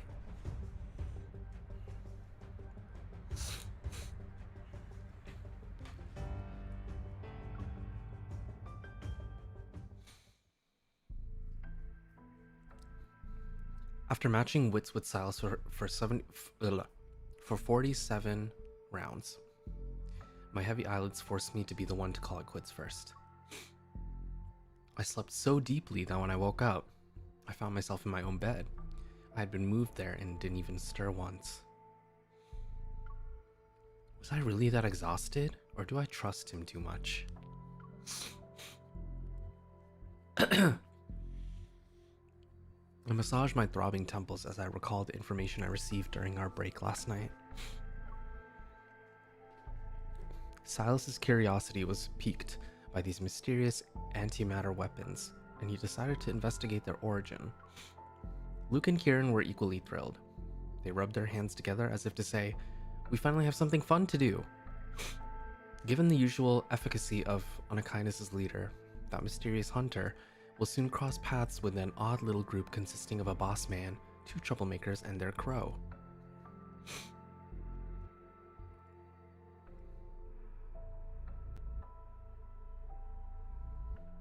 What? As for the key found in the ruins of the Gaia Research Center, will it unlock the secrets of a hidden past, or take me down another path that leads into an unknowable future? Either way, it's what I have to investigate next. I look around the room to find every curtain has been drawn shut with great precision. Not even the smallest sliver of light can get in. My place got turned into a cave, basically, and only he'd do that.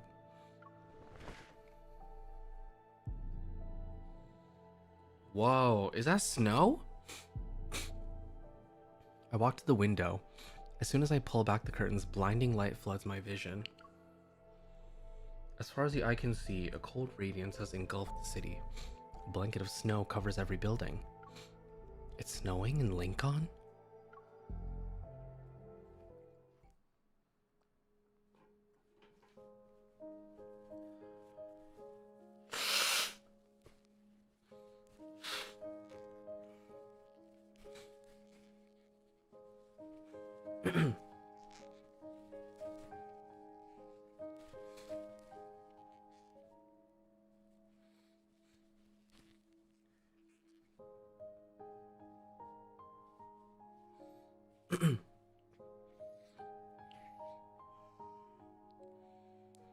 For a while, I've been investigating my past and uncovering Ever's secrets. And now, this ever-changing, precarious world seems to face an unprecedented crisis. Protofield disturbances, climate anomalies. Some say Earth's climate system has broken down, and a disaster comparable to the Chrono Rift catastrophe is imminent. Well, that's not good. Others claim Earth is on the verge of collapse. All tectonic plates will shatter, and thus human civilization will end. Yet among all these discussions about the end of the world, Earth's collapse and civilization's downfall, what actually descends upon Lincoln City is a silent snowfall that transforms the city into a pure white expanse overnight. Backtrackers, Lemuria, everything is starting to make sense now. But what about the life on a higher plane of existence? The emissary of the divine. Oh my god, Long time no see. Terra! Back from your leave already? Captain Jenna said you had some personal matters to take care of. Is everything okay? Girl, if only you knew. For my administrative leave, only Jenna knew about my visit to the ruins of the Gaia Research Center in the N109 zone. After hesitating for a moment, I shake my head and smoothly change the subject. I'm fine. You could say I went back home. By the way, have you heard of the term emissary of the divine before? It's supposedly connected to civilizations on a higher plane of existence. Among all the rampant doomsday theories, the concept of being watched by civilizations with higher dimensional beings is actually the easiest to understand. It can mean a messenger who can communicate with godlike entities. Even if they do exist, finding someone like that would be harder than finding aliens. The sound of typing behind me suddenly stops. When I raise my head, I see Nero has come over to join the discussion. And if those higher dimensional life forms aren't saying anything, well, even an emissary might not know they're one. I've also heard that the next mass extinction might be just around the corner. Nero silently rubs the area between his eyebrows. He's unconvinced.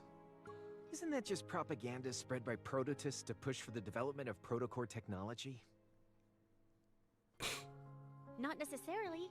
In this vast, endless universe, who knows how many civilizations are locked in battle? Our Earth might be the only surviving blue dot among them all. Amidst the ongoing discussion, my thoughts begin to wander. Maybe Ever thinks our civilization is already approaching the limits of biological evolution, pursuing the transcendence of evolution to counter this supposed crisis. That must be their true objective. As a side note, there were strange omens before the 2034 Chrono Rift catastrophe. A polar night was present for 3 consecutive days. While conversing, everyone unconsciously turns to look at the heavy snow outside. It falls as if descending from the cosmos itself. Regardless of whether Earth falls apart or the world ends, as long as the subway runs and wanderers exist. We need to fulfill our duties as hunters and protect this city. She's very grounded.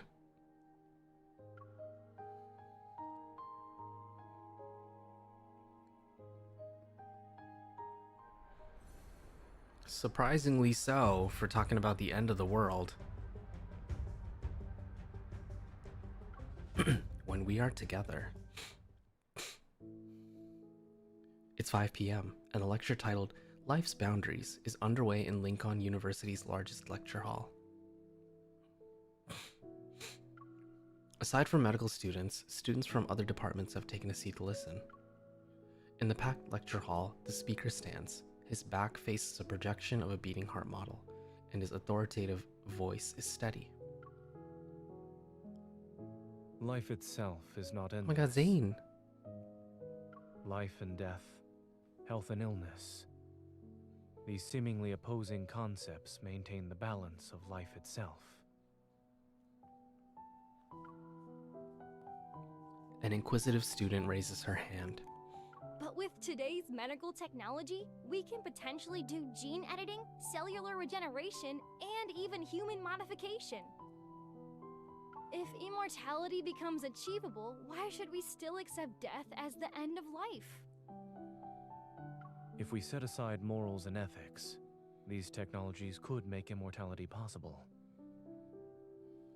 But this also means that our goal in the medical field has shifted from conquering disease to conquering death itself. Zayne's gaze sweeps across every face in the room, his tone remaining calm as usual. To conquer disease is to extend life, but to conquer death is to control it. Can we still call ourselves humans after being modified and losing human characteristics? How do we even define human existence? Hushed discussions fill the lecture hall. Zayne looks toward the back as someone quietly opens a door. A familiar figure appears. She quickly slips into the back row, her coat leaving a trail of melted snow on the floor. He quickly shifts his gaze and continues with his previous point. Life can be extended, but the cycle of life and death should not be controlled. After the lecture ends, Zayne is completely surrounded by eager students. I sit in the back row and wait as students file out behind me. Did you see the news? How could they accuse Dr. Zayne of disregarding human life and abandoning his patients? They're saying he has no ethics. It all started when some government official's kid got diagnosed with protocore syndrome. They tried to use their family connections to pressure Dr. Zayne into prioritizing their surgery. But he refused and went to treat another patient who needed more urgent treatment. Oh. So that's why they're spreading all those nasty rumors about Dr. Zayne online. What a piece of work. For real. As the students' conversation fades into the distance, I stop eavesdropping and nod in quiet agreement. Spotting a few reporters approaching the lecture hall, I catch Zayne's eye and wave. I silently mouth a sentence. Come here, Dr. Zayne. Zayne glances in my direction, nods, and makes his way through the crowd of students. That will be all for today. Someone is waiting for me.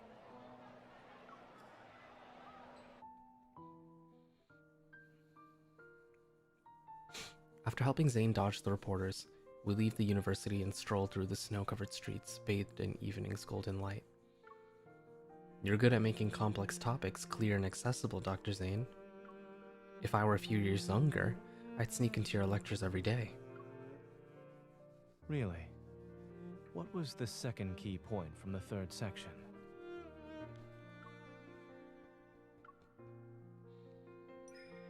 Faced with Zayne's knowing smile, I sigh and turn to walk in the opposite direction.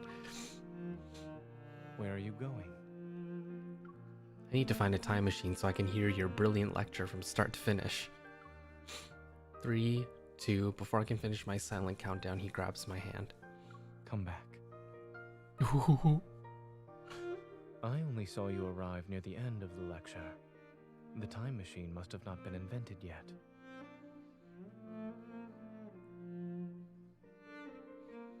Coffee in hand, I sit down on a roadside bench as Zayne hands me a weathered envelope. Here's the information you requested. The wax seal on the envelope is still intact. The documents themselves have small creases. Exchanging documents while sitting on a bench. We're like those secret agents trying to save the world in the 008 movies. Given what you've asked me to investigate, it is certainly a secret that concerns the fate of the world.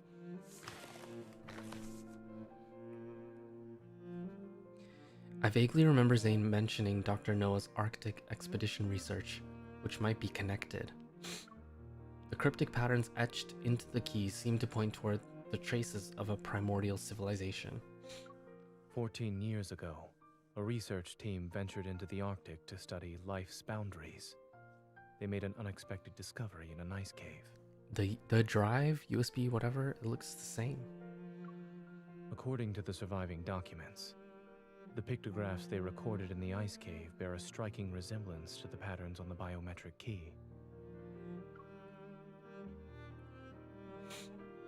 Some members of the expedition team mysteriously disappeared.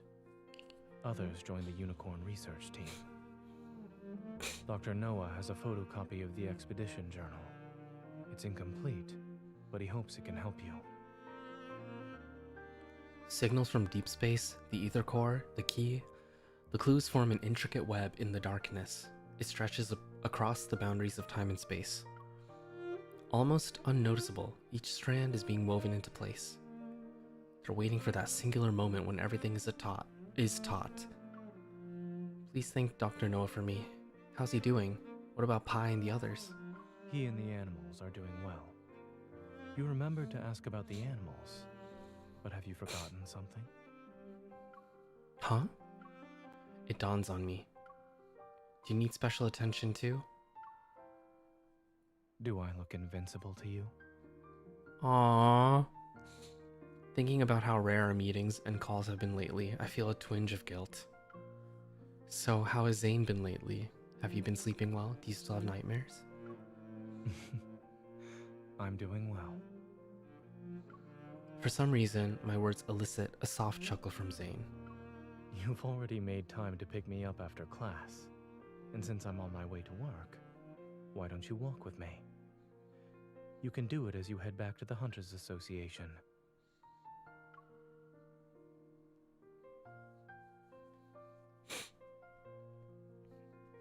Traffic is at a standstill during the evening rush hour. Fortunately, Axo Hospital and the association are within walking distance, so we decided to continue on foot. Snowflakes dance through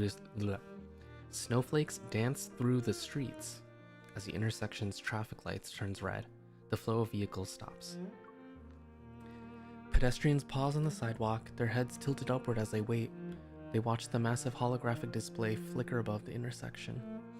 Ever has officially launched the Fountain of Ite initiative. Oh, excuse me? In addition, we urge all citizens to stay safe while traveling. If there's an emergency, please seek immediate assistance from the evil police or Deep Space Hunters. Something happened at Azure Square in Imperial Ring Park. They're saying the Alterum appeared or something.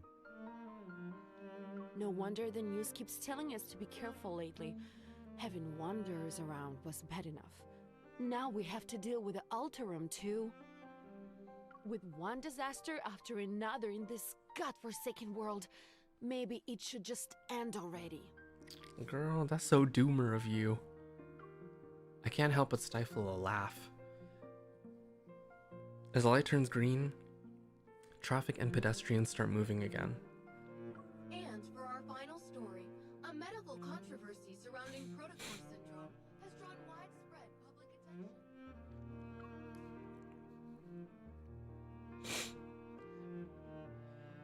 Are doctors healing or killing? And the future of protocore syndrome. These sensational headlines drift past my ears in quick succession. Despite being at the center of this media storm, Zayne doesn't even glance at the screen. Oh my god, this is so cute. Or this is so pretty.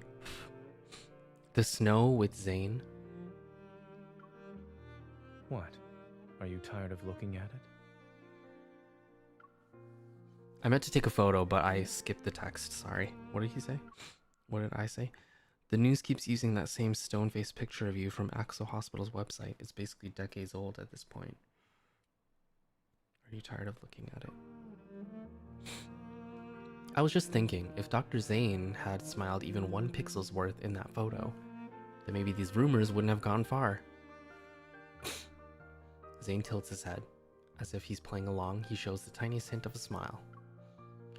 But no matter what challenges or criticism you face, nothing seems to shake your decisions or judgment. What about you? Although you're not saying anything, I can tell something is on your mind. If it's a long story, well, this path might be short, but we can always turn around and walk some more. Nothing ever escapes his notice, huh? After hesitating for a moment, I tell him about what happened to me in the N109 zone.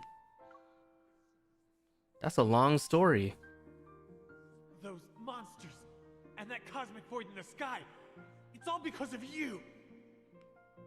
You are this world's calamity. We should have destroyed you years ago.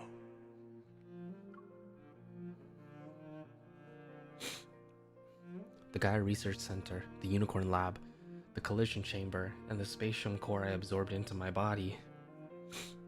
That man's final moments, filled with resentment and rage, remain vivid in my mind. I'm constantly reminded of one thing. I don't belong in this world that I thought I knew so well. So what you're saying is that they almost put you down in the N109 zone. You didn't have to phrase it like that. He wanted to dispose of me like I was some kind of medical waste. Zayne's lips curve into a slight smile as he tucks my cold fingers into his coat pocket. Ooh. I'm walking down this path now. It's strangely surreal.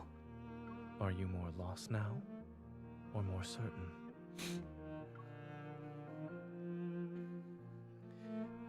Why do we have to choose? You know what? I don't know. I don't know anything anymore.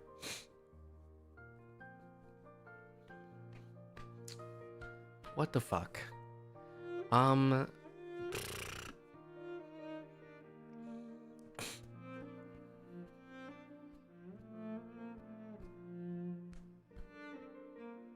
mean, we learned a lot of new information, but not, you know, but not everything. I think I'm more lost. I feel quite lost. I'm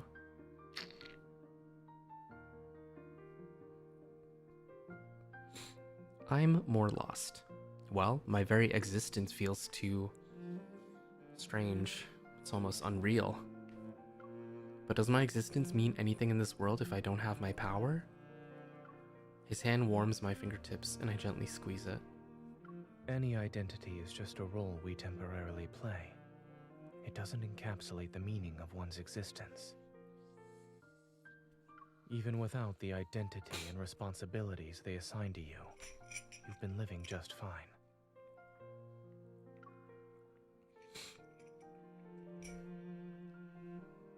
What if I end up destroying this world one day? Give me a heads up before you do. I'll make sure to use up all my vacation days first. That was cute. At the last intersection, our brief walk quickly comes to an end amidst the crowd. After we cross the street, we'll return to our work and face the challenges that life has in store for us. A wave of sadness washes over me because we have to say goodbye already. I force myself to smile. Hey, I said that a little bit earlier. I felt a wave of sadness come over me. What the fuck? Let's do our best, Zayne. Wait. Just as I take my hand away from his, he catches it again. Then he pulls me closer, and I'm almost completely enveloped in his coat. Looking down, I notice he's carrying his laptop bag in a simple, understated gift bag. He takes out a scarf from it. The soft fabric gives off a gentle, warm glow under the streetlight. Today's not even a holiday. Why do you have a gift for me? I didn't have a good excuse. But after hearing about your rather fascinating origin story... He slightly leans down and carefully wraps the scarf around my shoulders. Let's call it a celebration of your arrival in this world. That's so cute. What the fuck? A mix of uncertain emotions wells up inside me. They gradually melt away with the warmth of his touch. Did you find time in your busy schedule to knit this scarf, Dr. Zayne? I picked it out. Is it not sincere enough?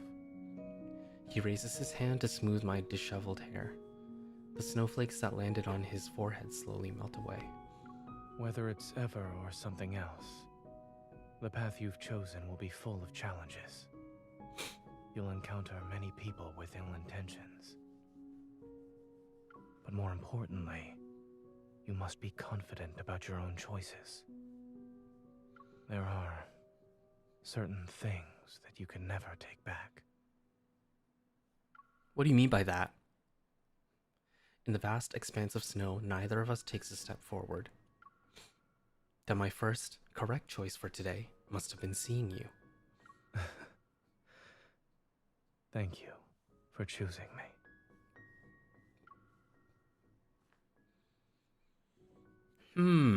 What's going on? With 10 seconds left on the green light, he waves goodbye with his back turned before walking into the snowy, dusky blue twilight. I watch his figure disappear into the distance before tightening my grip on the documents that stick out like a sore thumb. Looking around the bustling intersection, I'm surrounded by a constant flood of noise and information. It seems every sound and flash of a screen pushes people toward their next split-second decision. With this key, I might finally unlock the secrets from 14 years ago. They all involve the ether core, or rather, my own secret. I take a deep breath and turn toward the street that will lead me to the association.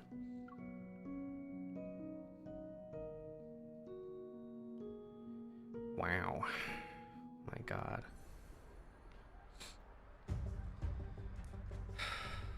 Damn.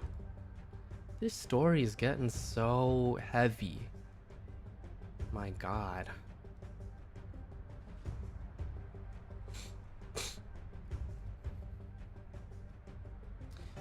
I might stop here for today because I feel so tired. And I also need to eat before my meeting. Today's pretty busy for me. I'm so tired. I just keep like getting dragged everywhere.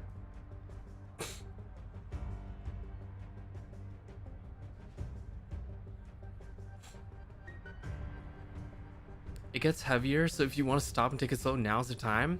Say less. We'll stop here. Thank you for telling me and warning me beforehand. We're gonna stop here for today. I did double stream today. I had a meeting after my first stream, and now I'm gonna have a meeting after this stream. So I need to stop and like take a breath and eat some dinner before my meeting. But thank you guys so much for coming to tonight's stream. If you were at both streams, oh my God, thank you. Leaving soon. Oh. How did you know? What the fuck? It's like he can hear me. Well. Anyway, thank you guys so much for coming today. I'll be streaming again tomorrow. I will be joining a League collab with some FSPEN boys. Yippee! Seeing you with the sunrise makes the sunlight bearable. God, he's so cute. He's so hot. Okay. Anyway, tomorrow I will see you guys on the Rift. But in the meantime, let me read everything from today and I'll send you guys off.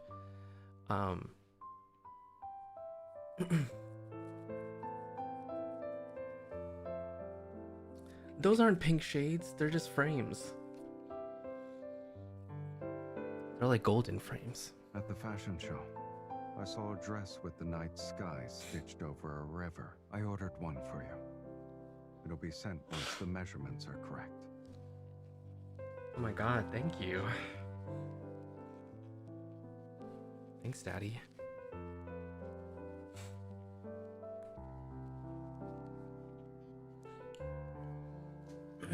Okay. Anyway. So we have Haru, welcome to the Ukiverse, thank you so much. Lopik, Bibi, Jessica, and Cunning, welcome back everybody. Jenny, thank you for the supa. Hope you're having a good day at the office and you're not overworking yourself. Seeing you with the sunrise makes the sunlight bearable. Oh, thank you. He said it again. He just had to, you know, tell me twice. Vamp, welcome to the Ukiverse, and thank you for the gifted. Thank you, thank you. Noodle, welcome back. Reesmo, thank you for the supa. Ignis, thank you for the supa as well. Thank you, thank you. And thank you for the sweet message. Ooh, thank you. Puri-chan, thank you for the supa as well. Arigato, thank you, thank you. Yui, welcome back. Oh, 1 more month till 1 year. Thank you so much. I heard Welcome you'll back. be leaving soon. Ignis, thank you for the supa again. Thank you so much.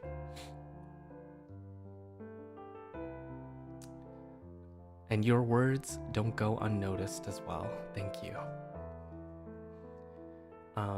But yeah, I'll be streaming again tomorrow. I'll see you guys on the Rift. Until then. Oh, Jiaja, thank you for the 10 gifted. Thank you so much. Until then, everybody, please stay hydrated. Eat something if you're hungry. Take care of yourselves and take care of each other when you can. You're mine for the rest of the evening. Oh my god. Any objections? No objections at all. None whatsoever. Sai, thank you for the supa. Thank you, thank you. He said don't go. I'll be here. I mean, yeah.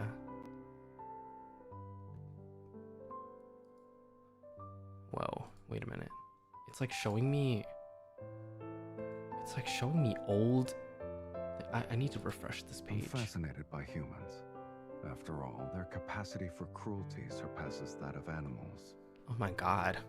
Wait, that was kind of crazy what he just said. Okay, hopefully this shows me the current live streams. Yes, it does. Okay. It was showing me old ones before.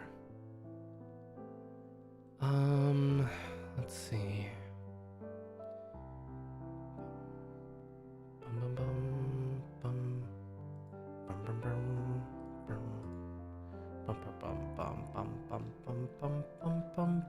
No need to be scared. I'll give you a heads up before I touch you. Like right now, for instance. Whoa, that was hot. Damn. Consent King, I know. Alright, I'm gonna send you guys to Ryoma. He just started 20 minutes ago, so yippee! Hope you have fun watching him play Apex with the others. Thank you guys for coming again tonight. You're mine I'll for see the you rest tomorrow. of the Oh my evening. god. Okay, okay. Any I'll go. objections? I'll end stream and then, you know, we can have our private time. See you guys tomorrow. Mwah, bye. Say bye to Silus. We're gonna have our private time now. Bye, everybody.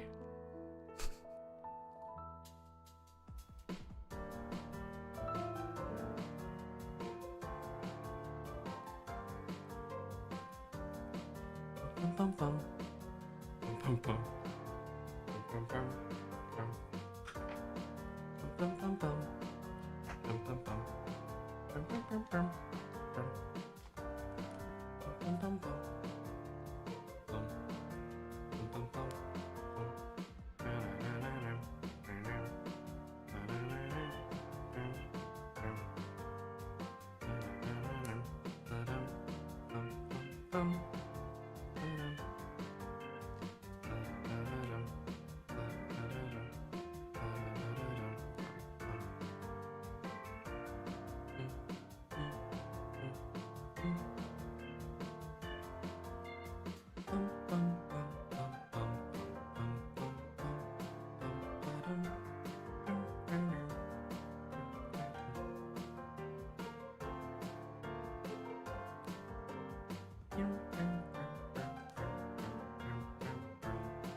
That's all.